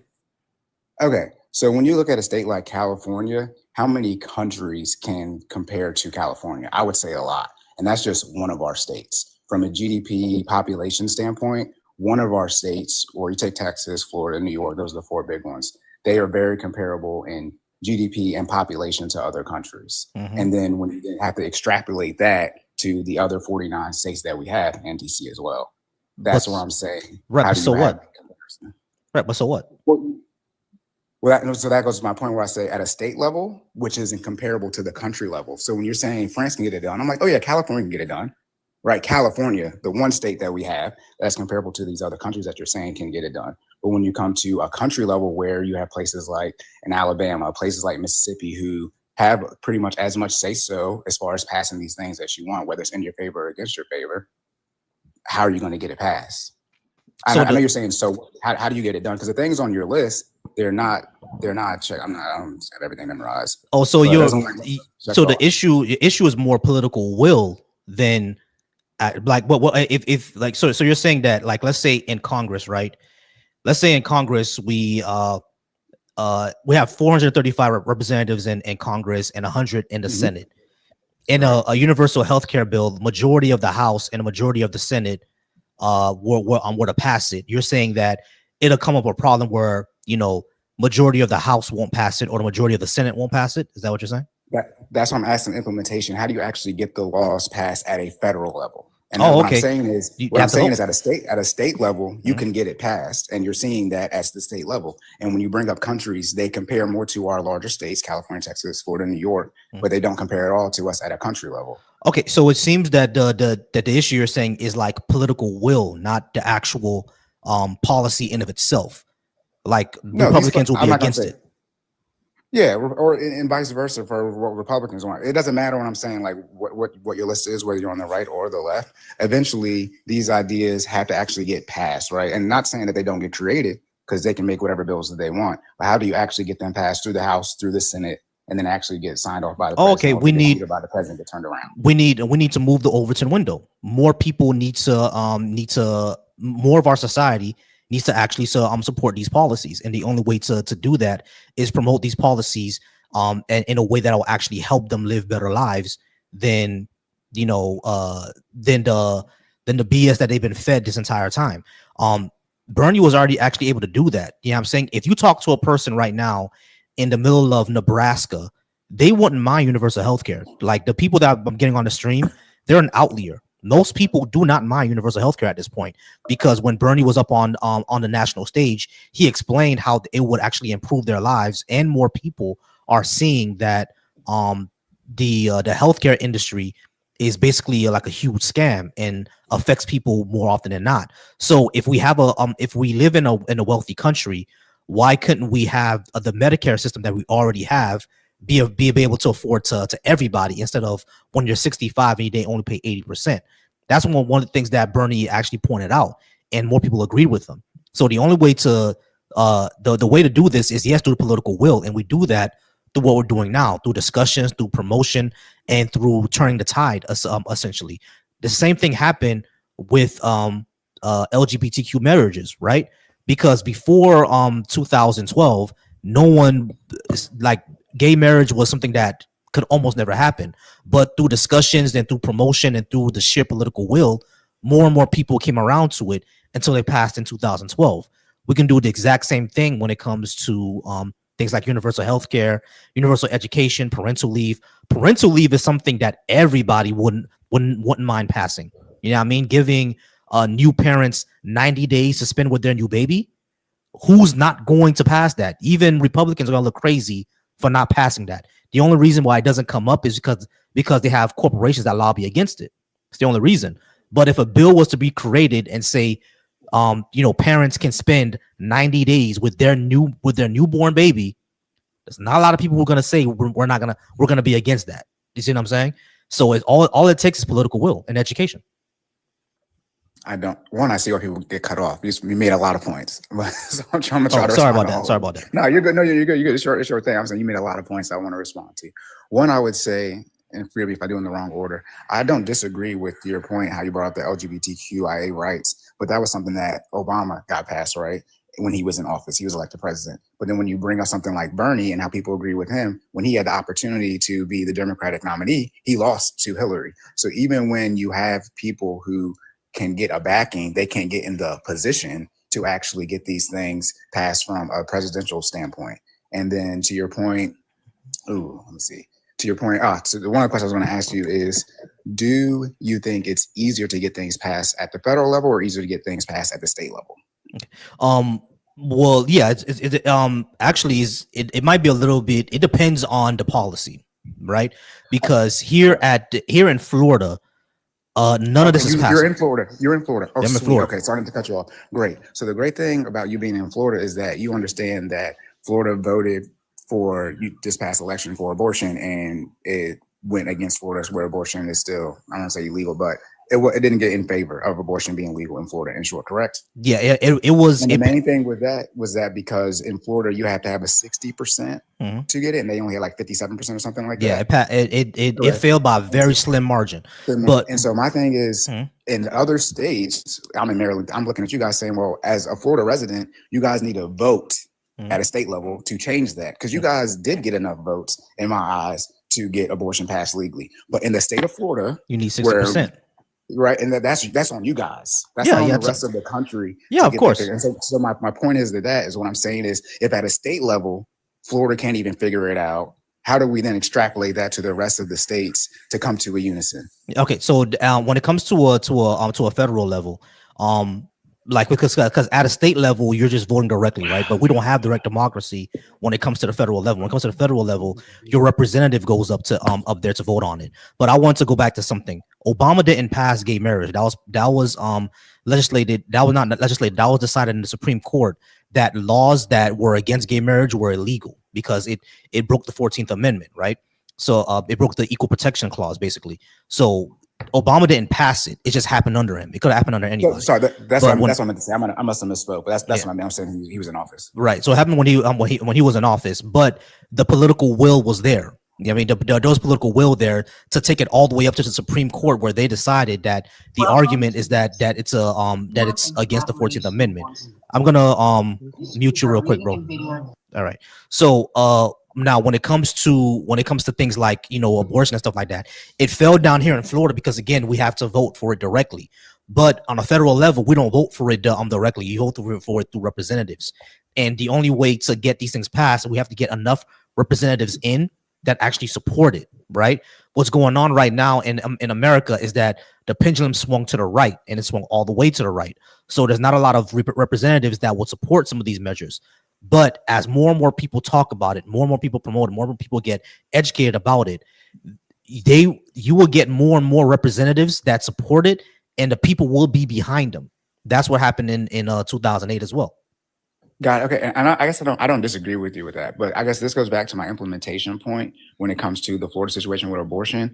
I guess my point is that every single thing that we want in this country is not going to be done at a federal level. there are some things that are going to need to be done at the state level. It's essentially why the states exist. The federal government's supposed to have these very overarching type of things, and it comes down to the state. I'm neither pro or for abortion. You want to get one, you get one. If you don't want to get one, you don't want to get one. But I look in a situation like Florida, where you all as the residents don't even understand how your laws are set up to where you need 60% of the vote. To me, that's insane that you guys have that. And I think the main thing you guys should be doing in Florida right now is to get that change from 60% to, 50 point, whatever, small percent that you need. That should be the main thing that you guys are pushing for in your state. Because if you think you need to get 60% to pass any law in your state to get it done, that's insanity to me.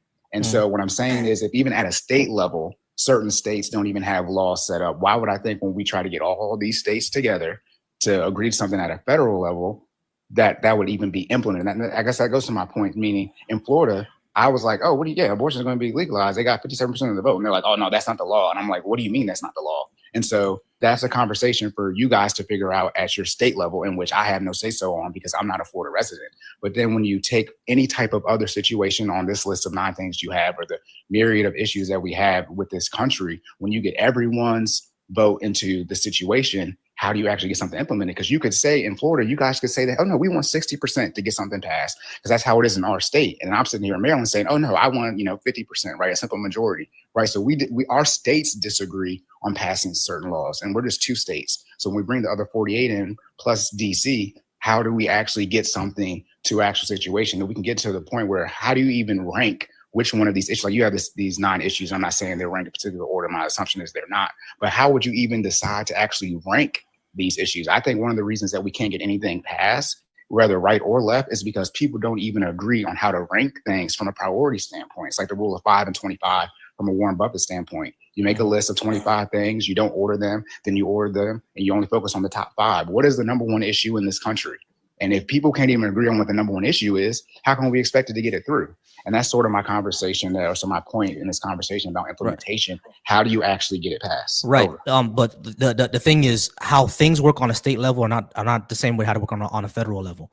On a state level, like I said, you voted for directly, is a direct democracy. And on the federal level, it's indirect. Yeah, I mean, your representatives and your Senate is the one that votes it for you. So what that means is that you have to get enough of our representation to agree with what we want, with what we would particularly want. The only reason why they don't is because, again, Americans are just not only because they're lobbied against it, but most Americans are just not educated on it, right? They think all these things are socialism, and socialism is a bad word for some reason.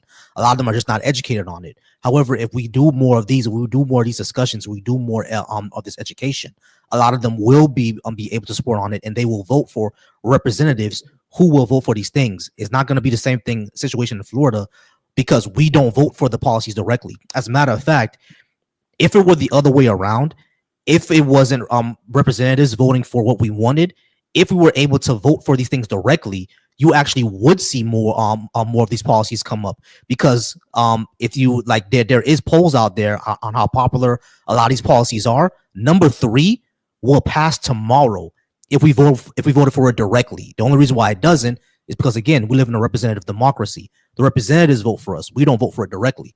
You see what I'm saying? So the way things, your example of how things working in Florida is not how that works on the federal level. It works completely different. You see what I'm saying? So we just need to get our representatives and our senators to agree with it and to vote for it, right? And that happens through things like this, through exchange, through information, through discussing these issues, and then we would see the support for it turn around. Got it. And I agree with what you're saying about how the state and the federal level is set up differently. But I would also say that most people, when they're going to vote for their representative or their 2 senators, aren't voting for people who are going to vote for the things that they want. Yeah, they a lot, because our democracy is set up as sports, where they're voting to go against the other guy.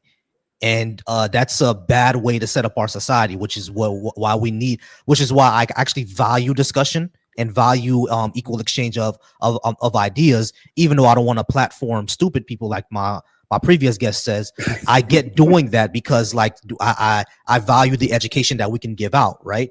So that's the reason why we do that, because like I said, politics right now is entertainment, and we need to turn that around. It shouldn't be entertainment. It should be exchange of ideas. It should be discussion. It should be actual trying to learn things and trying to set up a society as a better way. That's what we should be doing, right?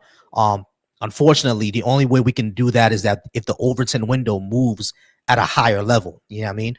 Unfortunately, we're going to need a Charlie Kirk of the left. We're going to need that. And I guess you got made a good point about the Charlie Kirk left. I don't think the left has any political power at all right now, let alone people lined up to run for the president. And I'm in Maryland. I just met Governor Moore today. But I would say that, and I'm bringing up, one reason I bring up Florida because you live there, so you can speak to this directly. I'm not trying to like harp on Florida, but it just so happens that you live there. But I would say it comes back down to everyone on the individual level. And one of my questions to you is going to be is, do you think things should be set up to where the federal government is setting things from a legal standpoint for the entire country, or they're setting overarching things and pushing it down to each state in the case that I brought up, like with abortion in Florida? I think some things should be federal, because we see how it gets affected, right? Because at the end of the day, the reason why I think something should be federal is because when everything was decided by a state, excuse me, sorry about that. When we let the state decide, states decide everything, we got Jim Crow. You see what I'm saying? Jim Crow were states deciding that. That wasn't the federal government. The only reason it doesn't happen anymore is because the federal government got involved. And the only reason people push back against it is because they wanted states' rights. You see what I'm saying? That's why, like, a person like myself, even though I understand, the mistrust of the federal government, and I understand why people will like more local power, the reason why I don't trust that is because immediately, every single time we've seen it, they go against minority rights or go against the advancement of minorities immediately. You see what I'm saying? It was the same thing when it came to the Voting Rights Act. One of the things that weakened the Voting Rights Act was that former Jim Crow states were required to report to the federal government any changes that they made in voting, right? Justice Alito, he was the last vote on that. He said that we need to take that part away from the Voting Rights Act. The moment that happened, that's when they started cutting out, days short for voting. That's when they started cutting days for early voting. That's when they started purging voter rolls without saying anything. Before they had to report it, that's when they started shutting down polling stations. Before they had to report all that, before they did it. Now they don't have to, and now black votes are in danger because of that. You see what I'm saying? So that's the reason why I would say for some things, it will be better for the federal government to. It would be better for it to decide on the federal level, because the state level it immediately disenfranchises people. Like they always do that, especially after the Roe v. Wade was turned over. All these states immediately started doing abortion bans immediately. You see what I'm saying? Like not even voting on it. They just boom, bill for abortion ban, boom, is done. You see what I'm saying? Immediately. So that's why some of these things should be decided on the federal level. But I'm not gonna say I know every single state, but I know some of these states, they voted almost 60%, 70% against abortion. And that's why I guess, again, I bring up your situation in the state of Florida, where you guys had over a simple majority vote, but you all, for whatever reason, don't have the law set up to pass abortion on a simple majority. Mm-hmm. And so my question is, why should then I spend my federal tax dollars to have my senators and my one representative figure out something that you guys can't figure out on your level? Because you guys, in my eyes, should have abortion passed. But for whatever reason, you guys don't have laws to set up to get abortion passed. Mm-hmm. So I don't know every single state, but I would say in most states, 57% would get you abortion passed in the way Florida situation. Mm-hmm. So I would say in situations like that, which I would think are actually most situations, I get your point with the civil rights and the voting. That is something that needs to be handled at a federal level. But something like abortion, with overturning of Roe v. Wade, where it was not that it's illegal or legal, but each state can make their own determination. And if you're a state like Florida, to where you get over a simple majority vote, but the people previously voted to where simple majority vote doesn't work, how is that the rest of the country's issue? Wouldn't that be your issue? It would be our issue, but then it affects all the women who live here, right? Yeah, but But what I'm saying, okay, so this goes to my point. So why don't all the women who live there, all the 57% that voted for it, do the research at an individual level to make sure they understood how to actually get laws passed in their state? Let's not talk about the federal level. Let's talk about the state level, because we would think that a federal level would be more complicated because you have to understand how all 50 states and DC think, right? Because that's the federal level. But at a state level, you should, in theory, have a better understanding of how things work at your state. You have more insight, better access to your politicians, things of that nature. So my conversation is, and my issue is that people who I grew up with in Maryland, they moved to Florida, right? They were all shocked. That's how I knew about this whole abortion situation. But why don't you, as a Floridian, not you yourself, but Floridians, understand your laws? Right, that's because on y'all. I know I understand that, but like I'm not sure what you're getting at here. Yeah, the abortion law didn't pass down here in Florida. It's not going to be the whole country's problem, right? I understand that. What that means is that the women in Florida are still going to be affected. Someone in Washington doesn't have to worry about that, and that's all good and well. But at the end of the day, you still have millions and millions of people within a state that are going to be affected. So something like that sometimes has to be decided at the federal level, because if tomorrow Florida passes segregation because the Supreme Court kicks it down to the state, and we say, oh, why should someone in Montana be worried about that? Because it's going to affect them somehow, some way. Injustice somewhere is injustice everywhere, isn't it? I wouldn't compare segregation to abortion. That's why I'm speaking explicitly to one issue. So I wouldn't do that far of a reach. I think that's unfair to attempt to compare segregation to abortion. Right. I'm not saying that these are exactly the same situation. I'm saying that yeah, we can say that yeah, the people in this state don't have to worry about what's going on in the other state. We can say that, but like at the end of the day, something is going to, like, these things are all connected. Some people are going to be affected. Right, like just because this something is happening in Florida and someone in Ohio doesn't have to worry about it, it's going to come up to them one day. So why not worry about all Americans instead of just worrying about yourself? My point is, everyone understands that everything isn't going to go your way 100% of the time. There isn't one single state that anyone thinks that everything that happens in that state they agree with, and they disagree with all the things they know that do happen, however you want to look at it. And so my point is saying is that at the state level, to your own point, you have more control. That's the point that you made in comparison to the federal level. Yet, when you have the decision to get something done at your state level, you do not understand how to get it done.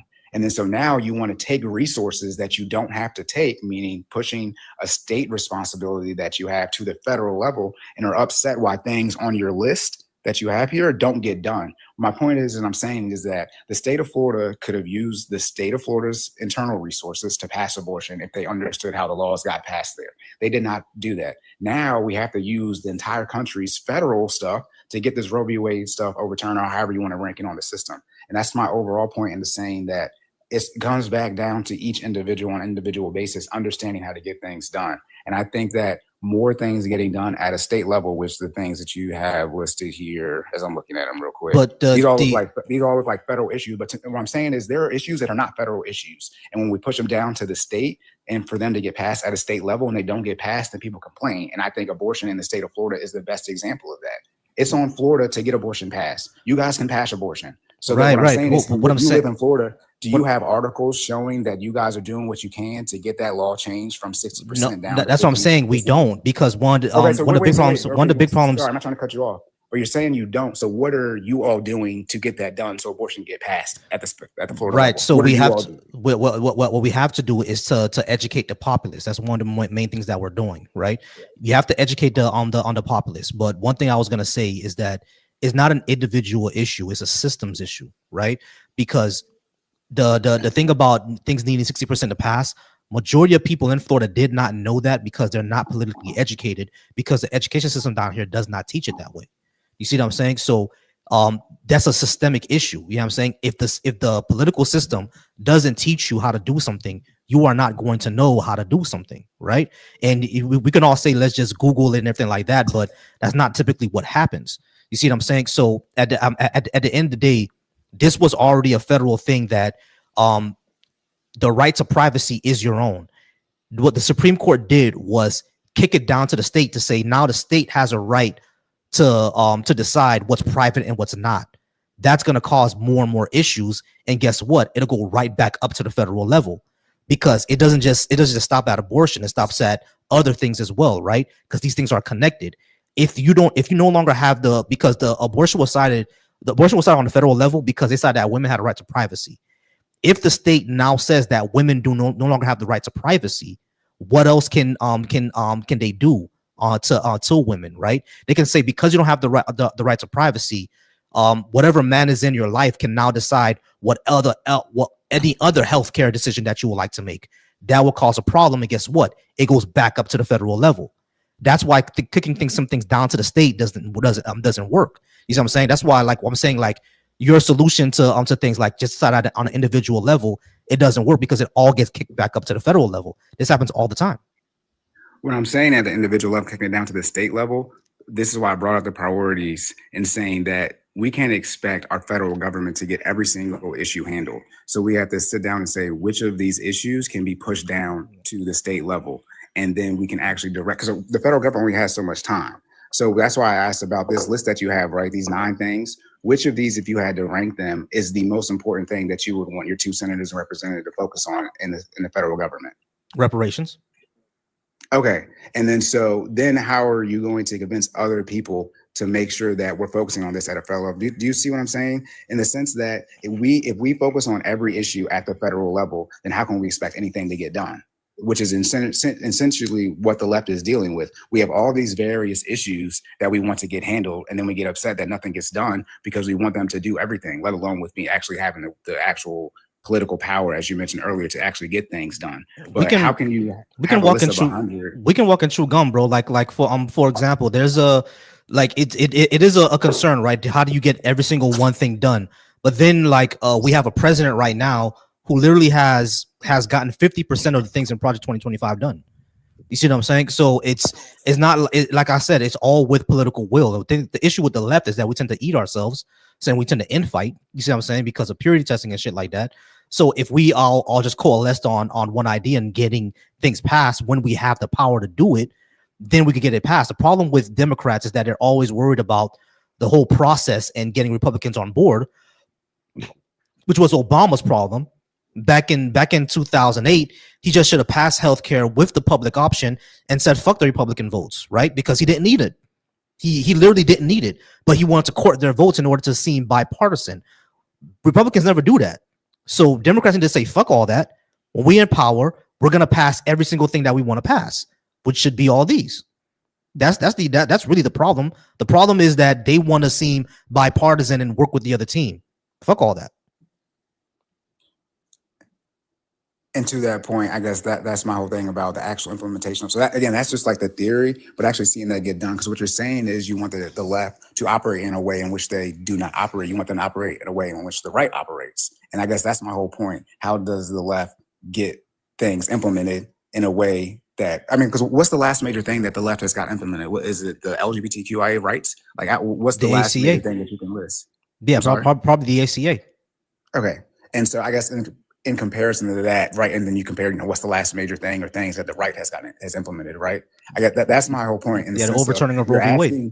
Right, exactly, right. And you just mentioned, right, the 50% things of the Project 2025, right? So what I'm saying is the way things we have seen get done, right, in the last decade or so, it's making me feel old, in the last decade or so, would not be the way that the left would operate. So then how does the left actually implement these things? Because if you can say right now, even at a federal level, who are the presidential candidates that would be lined up? Who are the senators at these swing states that are lined up, right, to get these things done? No, you're right. No, I completely agree with that. Like, we're not. No, I completely agree with you. Like, we're the left needs to learn how to coalesce and organize itself and stop the fighting in between each other. I do understand what you mean. You know what I'm saying? And the only way to do that is, again, to coalesce around certain policy measures and coalesce around certain policy measures, promote and educate around those policies, and have politicians lined up who will pass those who will vote for and pass those policies the same way that the right did. Yeah, we need to take their organizational power. We need to do exactly what they did. You see what I'm saying? Is that the left doesn't do that. It kind of eats itself. But we need to stop the infighting and come together on one platform. That's exactly how this is going to happen. But I would say what's the definition of the left right now? Because I would say that the right hasn't moved much, and that's one of the reasons they can get things done. Because they moved way to the right. The thing is, like back in the year 2000, you will never have a presidential candidate that says that Mexicans are rapists and drug dealers and win an election. That would not happen back in 2000. It happened now. That means that they moved way to the right. Are you okay? So are you saying the right or the right isn't against illegal immigration? See, you're hold on. I'm not talking. Wait, stop. No one said anything about illegal immigration. I said that we had a presidential candidate who claimed that Mexicans are rapists and drug dealers. That's not illegal immigration. That's just racism. Hold on. I want to be clear. When I say the right or the left, I don't believe that the president or the presidential candidate or candidates is the representation of the entire left or right. No, I get that, but understand what I'm saying. I didn't say that the right is against illegal immigration. That's all good and well. But I'm saying is that the right has moved because they literally had a presidential candidate that says that Mexicans are rapists and drug dealers. That would immediately cost someone their political career back in 2000. But you can say the same thing with the left about LGBTQIA rights. So Obama wasn't always for that. So I mean, yeah, he wasn't always for that. What I'm saying is that they've both moved. What I'm saying is that they have both moved like towards their respective positions, right? But saying that the right hasn't moved at all is just insane. Okay, sorry. In comparison to the right, if you're comparing the right and left, who has moved more over the last century? The right has moved more compared to the left. The left has always been about LGBTQIA rights. They've always been about been. Yes, the sexual revolution. No, Obama hasn't always been. There have been people on the more. Hold on, Tom. There have been people. Trump I'm okay. I got you. You're contradicting yourself. Hold on, I got you. There are people on the left who have been against LGBTQIA rights, right? But as a whole, the left has always been about that. Okay, and I don't want to use the R words. I don't want to get flagged, so I'm going to do my best not to say that. But I don't think, just to your same point, I don't think the right is saying that Mexicans are that as a whole. Just to your same point about the LGBTQIA rights. Yeah, as a whole, the right isn't saying that, right? But the right is the one that voted for a president who did.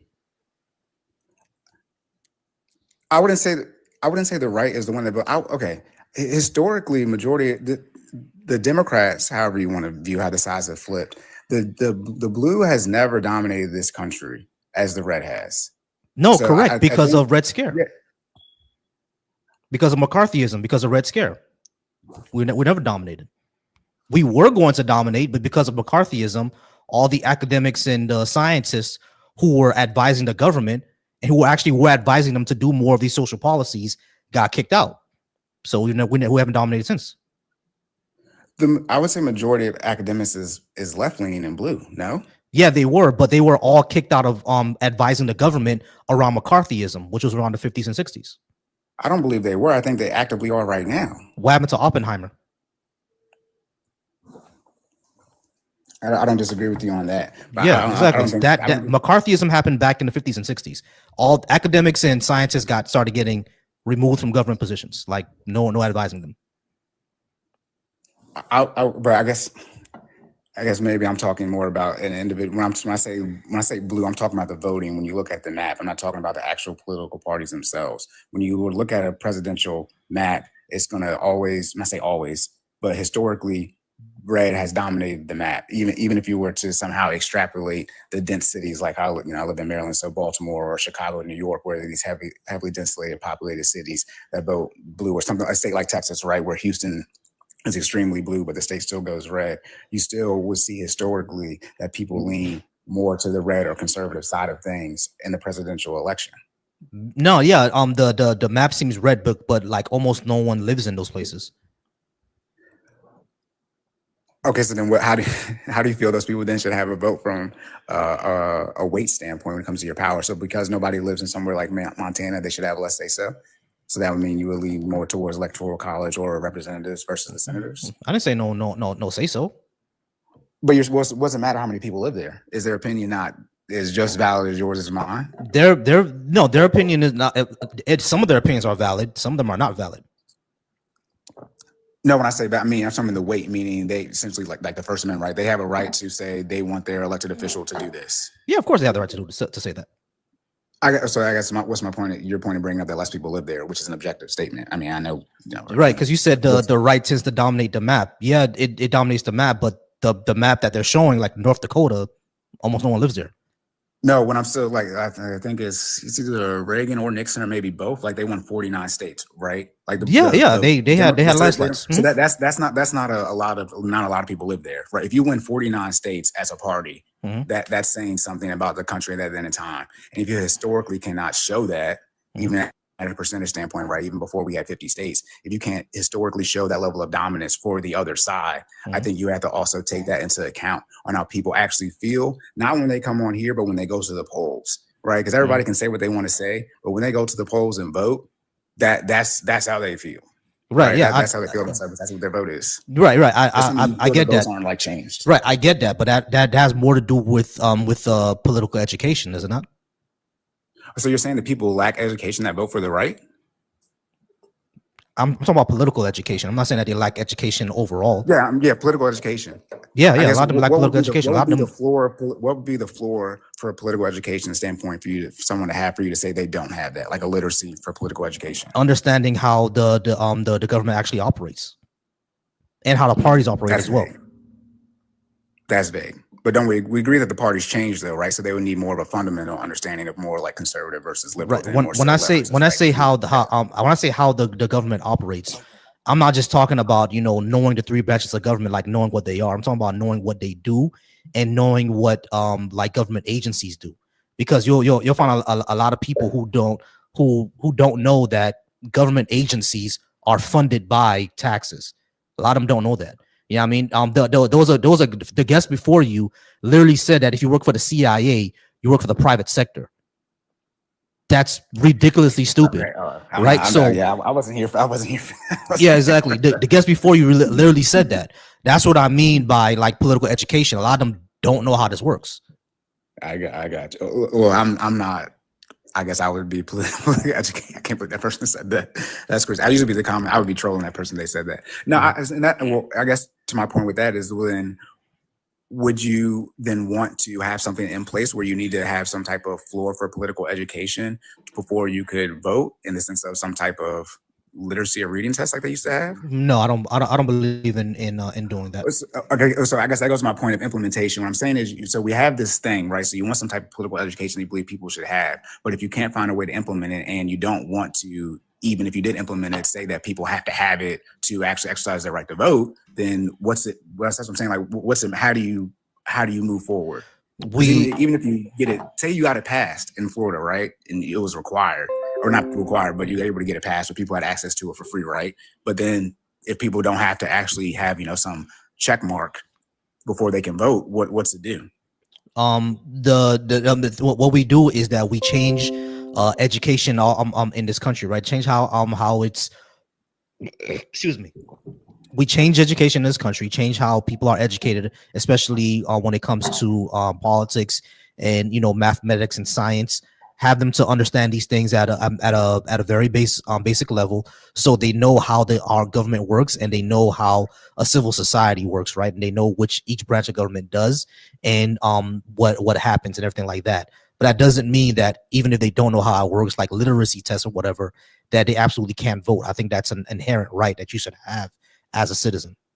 Right. And I think it's a great point that you just made. And I agree with either Laura or Lauer here saying it's a generational task. And I agree with you saying that people need to be more educated from a political standpoint. But to your point, I mean, it's my point about literacy. I would say that before you can get even people politically educated, you need to increase the literacy rate.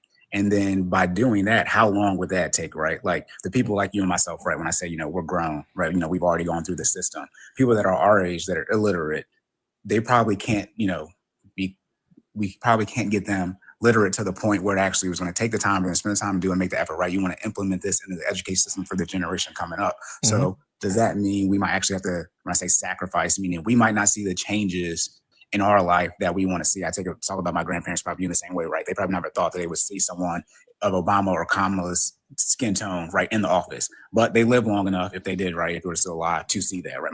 My grandparents are a silent generation, right? We may not. Kids during Jim Crow. Yeah, exactly. So we may not see something like that. Yeah, exactly. It's a generational tax, like someone said. And we may not see it in our generation. We may see it in the next one. Like we might see it. My nephew is Gen Alpha, right? We may not see it in Gen Alpha. We could see it in Gen Beta, probably. You see what I'm saying? So that's essentially what it's going to be.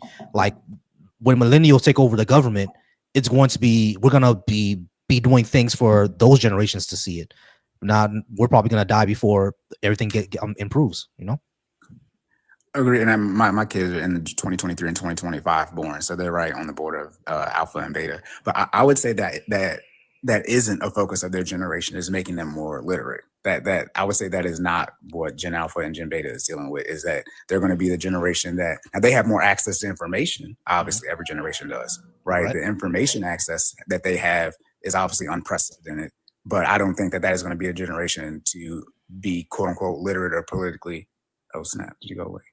I'm sorry. Sorry about okay. that. Yeah, sorry about that. I was just saying how much time we got. All right, man. We've been about 30 minutes, man. I really got to go ahead and move on, bro. But no, all good. But I do appreciate you being up in the conversation, though. All right. Yeah, man. Have a good one. Appreciate you. No problem. Have a good night. All right, guys. I appreciate everybody being up. I'm probably 20 minutes past when I was supposed to end the live. Junito, I think you were a friendly of mine. I'm not sure if you're still there, but the Bobby, is that your name? Dabo? I'm still here. I'm still here. What's going on, Junito? Dabo, you still there? The body, you still there? Is Dabo? Yeah, I'm here. Dabo, there you go. All right. Junito, you agree with stuff I had on the board, right? Yeah, I agree. I agree with all of it. I just wanted the gentleman that was speaking. You guys were going on and on. Mm-hmm. I think you made a couple of good points to him. It's about. By the way, I'm 64 years old. Mm-hmm. I got 3 grandkids, 5 children. I'm retired. I served in the military from 1981 until 2003, and different administrations, Republican, Democrat, different policies. But I think it all goes back to what you were trying to explain to the young man that you were just talking to, was that it's primarily about the will of the government, the president, the Senate, the House, and it all stems from the ground, which we have to get involved more at the grassroots level and educate people. The point that this gentleman was making about Florida and the 60% voting threshold and abortion. What he wasn't speaking to, and maybe he didn't know, was that the Florida, and I live in Florida. I'm originally from New Jersey, but I moved to Florida. Mm-hmm. But the Florida House and Senate got together, and with DeSantis came up with a plan to increase the threshold from 50% to 60% when they figured out that the proposition for the trees, to smoke the trees, and for the AB was going to pass. They increased it to 60 to make sure that they had a better odds of failing. Mm-hmm. And so when they slipped that, when the Florida House and Senate slipped that bill through, a lot of folks in Florida weren't really on top of that or educated with it totally. Mm-hmm. And that was the way they beat that. Plus, DeSantis did some things with government money, routing it through these committees and organizations that were running commercials, to push the view that neither one of those 2 propositions, the smoking the trees and the ABs, were a good thing for the state of Florida, to the point to where they caught his wife. Money got donated to her foundation, and they turned around and wrote a check to the committee to defeat the measure of smoking the trees. Mm-hmm. And that all happened within a year of this last election where it was defeated. So it was a little bit more, it wasn't as simple as he was trying to make it seem, because the proposition had always been, you get 50% and it would pass, the ballot measure would pass. But they went in and did some real sneaky stuff real quick to be able to defeat both of those measures. Yeah, you see, and that's how unfortunately a lot of these things happen down here. It's it's more sneaky politics than, you know, actual things like that. You know what I mean? Actual being fair with it. You know, you see what I'm saying? They will do all that they can to defeat measures, you know, just so they can have their win. You know what I mean? So it's all a lot more difficult than people make it seems.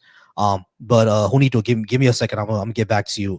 Dabo, go ahead and come on back to us if you're still there. You still there, Dabo? He might be on a call. He might be on the call. But yeah, Juanito, like that's exactly. Oh, there he is. Dabo, you there?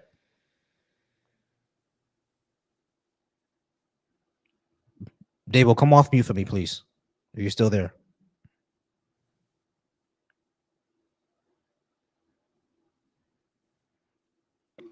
And that's a really good point to make. I really appreciate your insight. Thank you for that.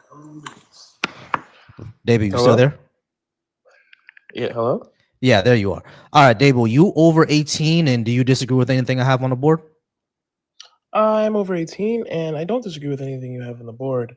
What I see is a lot of like a civics lesson going on about this when I'm listening and reading the comments, and I can appreciate that.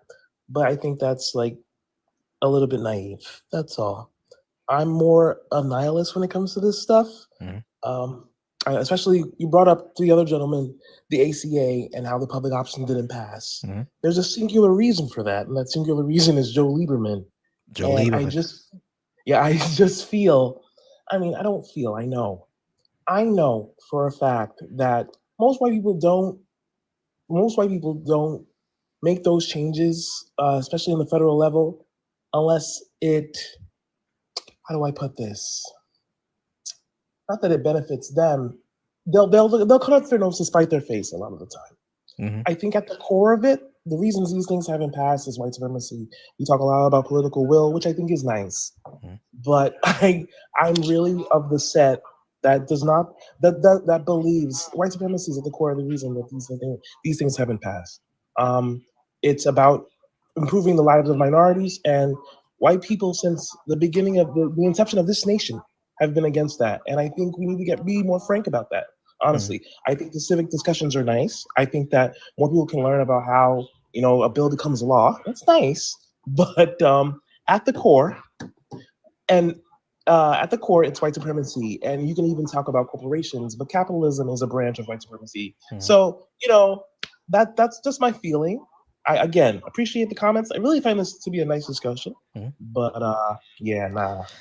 No, I get you. No. Dave, I get exactly what you mean.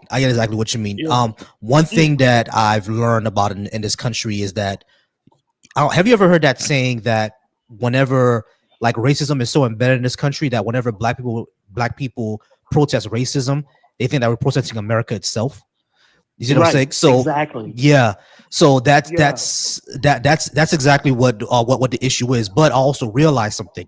Because of that, you kind of have to meet people where they are and walk them to that conclusion. You see what I'm saying? Because unfortunately, they just don't see it. And I know like a lot of people do not have the energy for it. I get it. A lot of people don't have the energy for it, but it is one of the things that I would like to do because I want them to get there.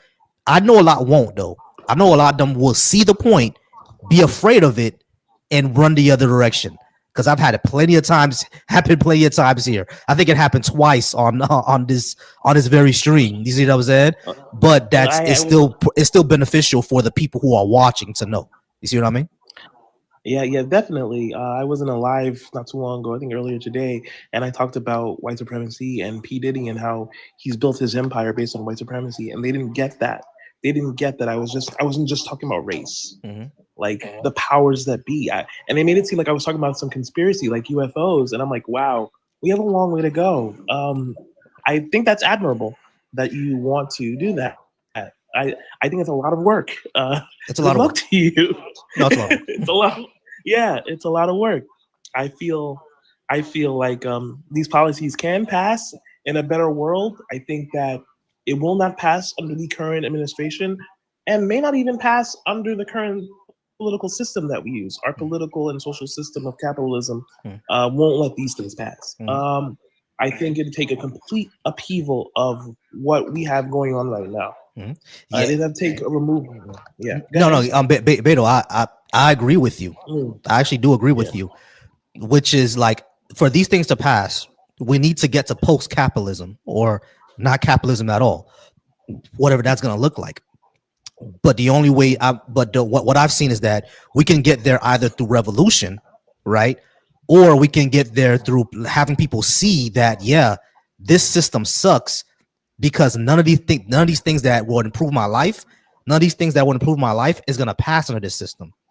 So if I get them to agree to these, they will then see that, maybe we should change the whole system, because it's not going to pass under that. Now, I get that I may be naive, and it's incrementalism. You know what I mean? A lot of people who are more Marxist would say that that's incrementalism. We just got to get rid of it. You know what I'm saying? But it's just kind of the strategy that I'm doing to have people realize that, yeah, capitalism sucks. We need to move past to another system for your life to get better. You see what I mean? Like, that's what I'm doing. I definitely get what you're saying. I definitely see how someone might see that it's incrementalism, and it feeds this whole liberal notion that we are building this perfect union. But again, you know what? I don't care. I sound nihilist. It's rotten to its core. It's rotten to its core. It is. And I can't. It's really rotten to its core. And no, I feel you, bro. I feel you. I can't blame you. I feel you. I see people in the chat saying we have to start somewhere. And I agree, we do, but it takes a level of people understanding where they're at, looking at their own biases, and it's really hard to look in the mirror. It's difficult. I'm sorry, y'all. My wife on an Eddie Winslow right now, and she's laughing hysterically in the background. She took one without me, and I should have gotten off like 20 minutes ago. That's she's dying laughing in the background, because I should have been got off stream, and she's laughing her head off at me right now. But Beto, yeah, I definitely did get where you're coming from. You know what I mean? Yeah. And this does make you, a lot of times it makes you give up a lot. You know what I'm saying? But for some reason, I'm kind of a masochist. I don't want to give up on humanity. You know what I'm saying? So I'm not saying that you give up on humanity. I'm not saying that you gave up on humanity, but no. It's I more don't of imagine you're saying that. I think you can probably just sense my frustration. Yeah, I sense it. Yeah. I haven't given up on humanity. I just think you can sense that. I've had enough. Oh man, listen, I'm tired, bro. I'm so tired. I do want to do more things where we discuss, like, how do we move forward? How do we organize? I live in Florida. You may live in somewhere in Ohio somewhere. How do I connect with you so we can have our resources together? So when the time does come, when the system goes to shit, we have our backs and we can agree with it. I definitely want to do those things. So I definitely want to talk about it. You feel me? This is just one of the things that I do to get more people in. You know what I mean? For the people to meet you as well, so you can give them the political education for things that they don't know about. You see what I'm saying? So that's why I do something like this. It should be your life's work. It should be something you pursue. It's not for you and the current generation. It should be for the future generation. It should be something that you're pushing forward for the future. Gotcha. So I definitely, You mind if I talk to KJ real quick? Let me talk to him real quick. I don't mind, man. Go ahead. Appreciate you. KJ, how's it going, KJ? You over 18 and you disagree with anything I have on the board? I'm 27, sir. I hope you guys are doing well. And I slightly disagree with universal healthcare. I just kind of wanted to get an idea of what you mean by that, because I have like an idea of my idea of universal healthcare, and I wanted to hear what you had to say. But so I grew up very conservative and was always told universal healthcare was kind of like the devil. And then like growing up, working in EMS for a while, I'm first year at college now doing my health sciences degree and whatnot. And I do like universal healthcare, but I like it in based on like an incentive program. So for instance, right now, obesity is like terrible in the United States. 1 in 5 children are obese, and 2 in 5 adults are obese, and it creates a problem for our military recruiting. And on a conservative estimate, according to the CDC, it costs the United States an extra $150 billion on a conservative scale for extra fees associated with the Thank you so much, Christina. And what's up? No, I was just saying thank you to someone gave me a gift. Thank you, Christina. Thank you so much. Go ahead, KJ. So type 2 diabetes, heart disease, cancer, shit like that, and just overall mobility, honestly. So with that being said, I don't think the good idea is to punish people. People respond very poorly to being punished with things. They need a reason why you need change. Like I'm down 47 pounds, right? And I hated myself before, and my grandma even called me fat, and that didn't make me lose weight. What made me lose weight was I couldn't play with my nephew, couldn't play ball with him in the front yard, and that got me mad. And that was really embarrassing as like a man in his 20s that I couldn't even throw a ball with my nephew. So that was my why. So going back to the topic, I think that this is just, if we're playing the game Burger King, right, I can have it my way. Let's say we set up universal healthcare outside of private healthcare where you could have your own, because I'm going to be a firefighter the next year. So I'm going to have really good healthcare, but someone who doesn't have access to that, I want them to have access to that. So instead of just giving someone healthcare and that's it, I would like to give someone healthcare and set an incentive timer, right? 12, 24, 36 months to where, maybe at the start a base fee would cost you more money if you're obese, but as time goes on, there's an incentive program. If you get blood work, if you lose weight and you can prove that you're getting healthier, you exponentially benefit from that financially. Your bills go way down because that'll help the country more. So that's the kind of like universal healthcare that I would want. I know that's like very vague. I mean, I'm not super well versed in healthcare. I'm studying it right now. But I don't like the whole everybody gets coverage no matter what, and I don't like the well, fuck them, they're fat. Like I don't like that either. I think that's super fucked up. And there are other factors too, economic things, access to good. I'm an Amish country, you know what I'm saying? So I can go to a farmer's market like mad fast. Yeah. So yeah, that's kind of like my general idea. I would love to hear what you got to say to it, brother. Okay. I would say when universal healthcare, there are three ways to do it, right? Number one is just the flat out universal that we see in like Scandinavia, Japan, Taiwan, stuff like that, where the government just pays for the entire system. We all pay taxes. You go to the hospital, you get sick, the bill gets into the government. Or the healthcare workers, they get paid by the government and some private entities, et cetera, et cetera. That's how it all happens. You know what I'm saying? So that's the first way to do it. The second way to do it is the way that Obama wanted, a public option, where the private industry does exist, but it competes. I'm sorry, it competes with the option that the government has, where it's just it's basically a government run company. Like how Norway has a government run company for their oil, is the same thing of doing healthcare. I think that's what Obama wanted to do. There's a whole public option, just yes, the government. That's what I kind of meant. Sorry, Yeah, I'm tough to explaining it, but yeah, I wouldn't want to get rid of private, but at the same time too, I wouldn't want to keep people out that couldn't, afford private. Exactly. So that's the second way to do it. And the third way to do it is the way that a unique way I've seen is Singapore. The way Singapore does it is that everyone has a health savings account. Basically, any job that you have, the moment you get a job, any taxes that you put is going to go to your health savings account, and you have immediate access to it. Essentially, so let's say a 16-year-old kid is working at McDonald's or something like that. They're gonna get taxes out their check, right? But the taxes that's going to Medicaid, Medicare, and everything like that, it also goes to the health savings account. You know what I mean? And once they get their card for the health savings account, they can pull the card, they can pull the health savings account with their families. You know what I'm saying? So sorry, Beto, I gotta mute you again. So if their mother or their father has a health savings account, they can go ahead and pull it with them. So the access that they have on their savings account, they can also have as well. It's like having a shared bank account with your whole family. Awesome. Yeah. I never heard of that. Yeah, Singapore does it really nicely, and you can pull it across like populations. So not only like your mother and father, like let's say if you're part of a church or an organization, you know what I mean, you can pull your health savings account with them as well. You see what I'm saying? So it's like it works the best. It works just like how insurance works basically, but it's pulled in with other people. You feel me? They do that as well. So those are the three ways that we can do it. America being what it is, I would say, actually there's a fourth way. I'm sorry, there's a fourth way. Medicare for all, basically. The Medicare system that we have right now, instead of waiting till you're 65, immediately open. Everyone can access it whenever. You know what I'm saying? And make it 100% instead of 80%. So Medicare for all, basically. You all have access to it. You can access your Medicare anytime you want. So those are the four ways to do it, right?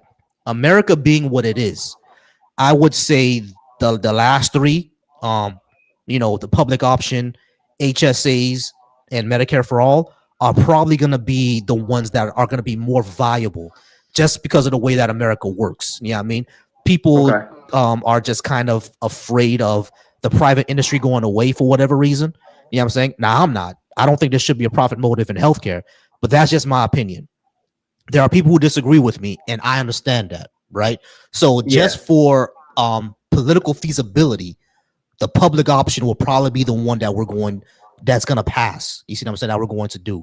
And as far as your idea of incentivization, I would say like we need to, the only thing that I agree with RFK on is that we have heavily processed foods in this country, and we need to do something about that, right? One right thing. Okay. That's one right thing. You know what I'm saying? Stop clock. You stop clock. No comment on the rest. Is there no comment on it? No, on the rest, he's an idiot. on the rest, he's a moron. Don't get me started, brother. That is one right thing he got, all the processed food. So I would say that we would do that because which I'm not sure. With anyway. Exactly. Sugar out of soda, which honestly, like, yeah, I'm not worried about real sugar. I'm worried about seed oils that were used as engine oil. Yeah, like, bro. Yeah, dude, and not only that, like like I heard this before. Like all of our food has sugar in it. Like 80% of our food has sugar in it. Like that's a huge problem, right? So for sure. So those are things that we can do. Your incentive thing, it sounds like a good idea, but I'm not sure how that could get implemented or work. You know what I'm saying? But like I guess if it's in a private market where they incentivize people to if your hypertension or your blood sugar or anything like that, it goes down like every quarter, then that means your premium will also go down. That's not a bad incentive. I'm not gonna lie. There are people who are gonna be like, oh, that's a bad way to do it, but pragmatically, if I know that my hypertension, if I'm paying $150 today, but my healthcare insurance says you could pay $70 next month if you lose 15 pounds. A lot of people will do it. You know what I'm saying? Yeah, no. So go ahead. I think it's a little dangerous to do that only because it's means tested, and when you means test stuff, you're gonna rearrange it. I think it's dangerous to have an incentive program. Okay. I think it's what do you mean? Good idea on paper. Can you elaborate on that, brother? What do you mean by means tested? When you meaning access to things is only required by if you meet the requirements for these things. You are a human being. So if you're a human being and let's say you can't walk, how are you going to lose 15 pounds? Okay. Once you start doing stuff like that, you can start moving things around a lot. Okay. And I get can I give a counter to that? I get that. So, I definitely get that. Go ahead. For sure. And I've definitely had patients on the ambulance stuff that are quadriplegics, and it's what are they going to do? You know what I mean? They're just sitting there all day. But I would argue it's a very small single-digit % of people.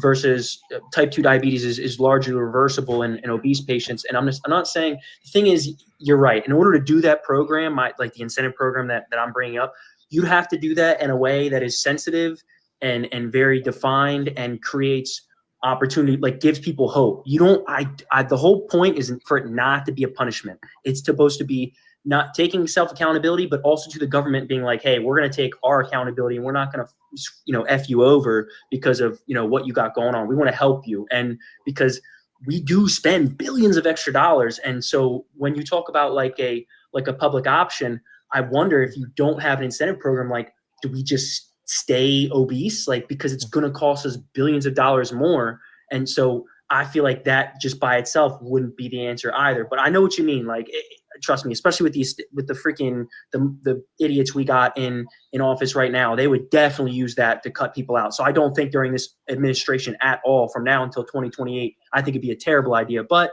if we got some good Democrats in the future, I think it would be much more viable. But again, I said this is the Burger King scenario. This is if I could have it my way, and it was like, pure and righteous, not corrupt. Yeah, but you also understand, KJ, like what Bado brought up is like, some of these industries, they would like change the standards. Like for example, let's say like okay, everybody, if you lose 15 pounds, your premiums will go from 175 to 75. And then everybody like, okay, cool, we all did it. We're like, oh, well, you have to lose 15 pounds and do this. So now we got to bring your premiums up. You know what I'm saying? Like they'll change things around. I think that's what Bado was more worried about as well. Like if people do it, like all of a sudden the parameters will change. You see what I'm saying? Like they'll do that. So we'll have to. That's one of the things. Yes, that is definitely one of the things. Yeah. So if we were to actually do what you're saying, which sounds good on paper, now just like Abba said, it sounds good on paper. Like instinctively, like that kind of sounds good. You know what I mean?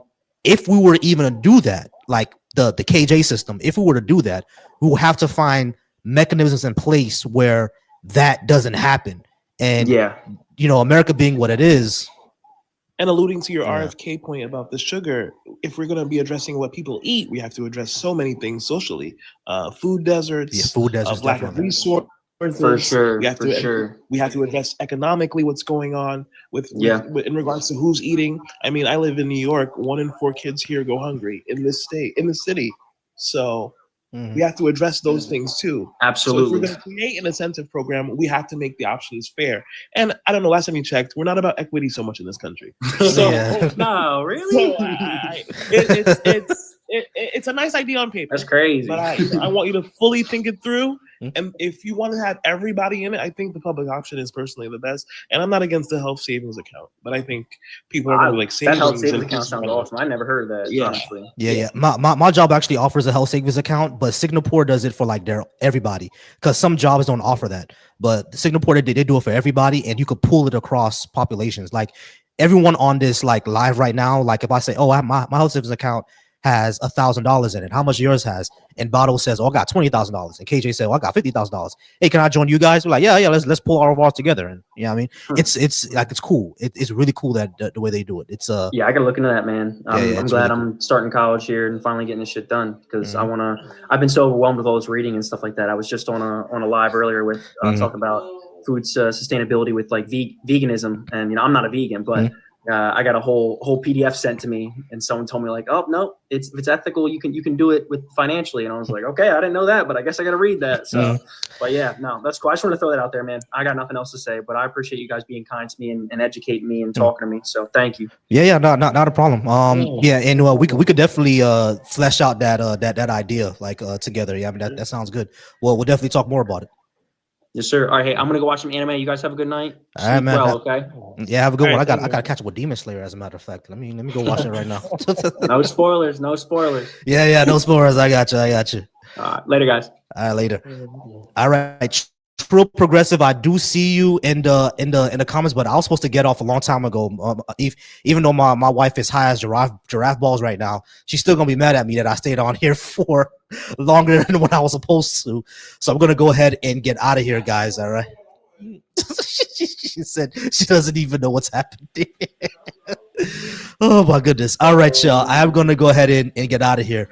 Yeah, True. Do a great job, host. Nah, not a problem. I appreciate that. I appreciate you guys being here. And give me a second, y'all. Okay, my mouse for some reason, y'all, my mouse is fucking up. I have a Bluetooth mouse. When you coming back on again, host? Oh, I'm coming back on tomorrow, as a matter of fact, but I'll be hosting it tomorrow with Black Atheist Rats. With these same prompts. No, it'll be a completely different prompt. I'm doing something way different tomorrow. I'm doing my Atheist Live tomorrow, so it'll be something different. But you can still join me then, and the same prompts we're gonna have on Tuesday. I'm gonna have these same prompts. I'm definitely be back on Tuesday. All right, so definitely join me then. So I'm just thinking, may want to throw into the discussion is, and when you start talking about political education and people being aware in this country, is that we as Americans subsidize other countries' universal health care, where they don't pay anything from birth to death. So a lot of countries that we, like Israel, we give them $3.8 billion a year. And anybody there in Israel, they have universal health care from birth to death. Yep. So they can have it and we can fund it from birth to death. Why are we so adverse to having it here for our own people? Exactly.